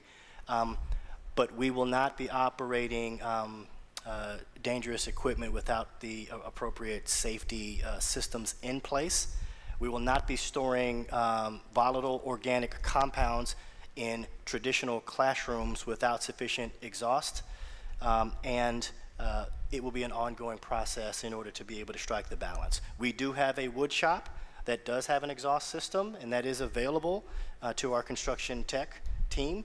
I know that the high school leadership met with the construction department today, and they're working on how do they accommodate the needs of the program without compromising the safety of our students. Thank you, Dr. McDowell. I also just want to take a quick moment to thank Mr. Pence for his comments, and I think what's been made very clear is of absolutely, I think, a focus for the community and for us is about how do we attract and retain the best teachers possible, and it's an ongoing discussion, ongoing work that we always have to focus on, and we do it because in the end, what we're really focused on is our students, right, and the best for our students. You know, I think there's also been, I've been part of discussions about whether or not families want to send their kids to, you know, the middle school or the high school. You know, when I first moved to Collingswood in 2012, one of my first friends here, they had 4 kids, and they said, we're, you know, going through the elementary school, they might go through the middle school, but yeah, we're going to send them elsewhere for the high school. And what I found really troubling with that assertion and talking to them was their assertion that our teachers, our school, wasn't good enough. That these teachers that we've heard a lot from, that we've heard a lot of parents and families praise and talk about how amazing work they do, just not good enough. And that, I think, is a really troubling assertion to keep on hearing. And I think I would encourage everyone, right? You know, if they hear those types of discussions, to say, here's an amazing experience that my kid has had with the teachers and with the schools, right? Here's an amazing thing that's happening here. And I'd really encourage, you know, something we talked about at our board retreat was really, part of it is that we have to start talking about all the good things that are happening in our schools. Because I think what gets missed is all of the amazing work that our teachers are doing, that our students are doing. And that's that undercurrent when we talk about whether or not, you know, when I've talked to, you know, my friend, that I found troubling was that, you know, they're saying that our schools couldn't meet their needs. It's always an ongoing push. You know, academics are absolutely, right, the main piece of education. That's why we're here. And, you know, I know that Dr. McDowell, Ms. Howell-Turner have put a lot of work into trying to put the right supports in place and the right structures in place to really help throughout the district in terms of pushing academics. I think our test scores are showing that, knowing that that's also not the end-all be-all. It's constant work, and I appreciate everyone's push for us, right, as a board to continuously push, continuously try to improve, and never be happy with where we're at, and always try to bring the best, because in the end, we want to bring as the best possible for all of our kids now and into the future. And so with that, thank you again for everyone for what they've said tonight. Meredith? Yeah, sorry to interrupt, Roger. Liz, if you're still in the back, I'm not going to go into it publicly here, but I am personally very familiar with your niece's circumstance, and if you'd like to speak afterwards for a few moments, I'd be happy to.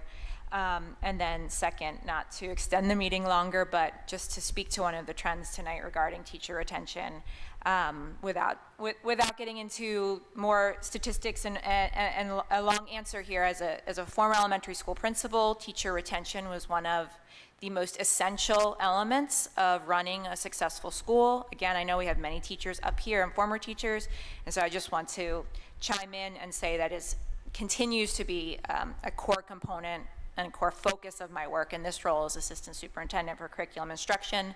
And there's obviously more work to be done there, and will continue to be a focus of mine, my teams, et cetera. So look forward to further updates there going forward. Thank you. And so with that, it is after 9, so we're looking to section 17 for adjournment. Can I get a motion to adjourn this meeting? So moved. And a second? All those in favor? Thank you, everyone, and good night.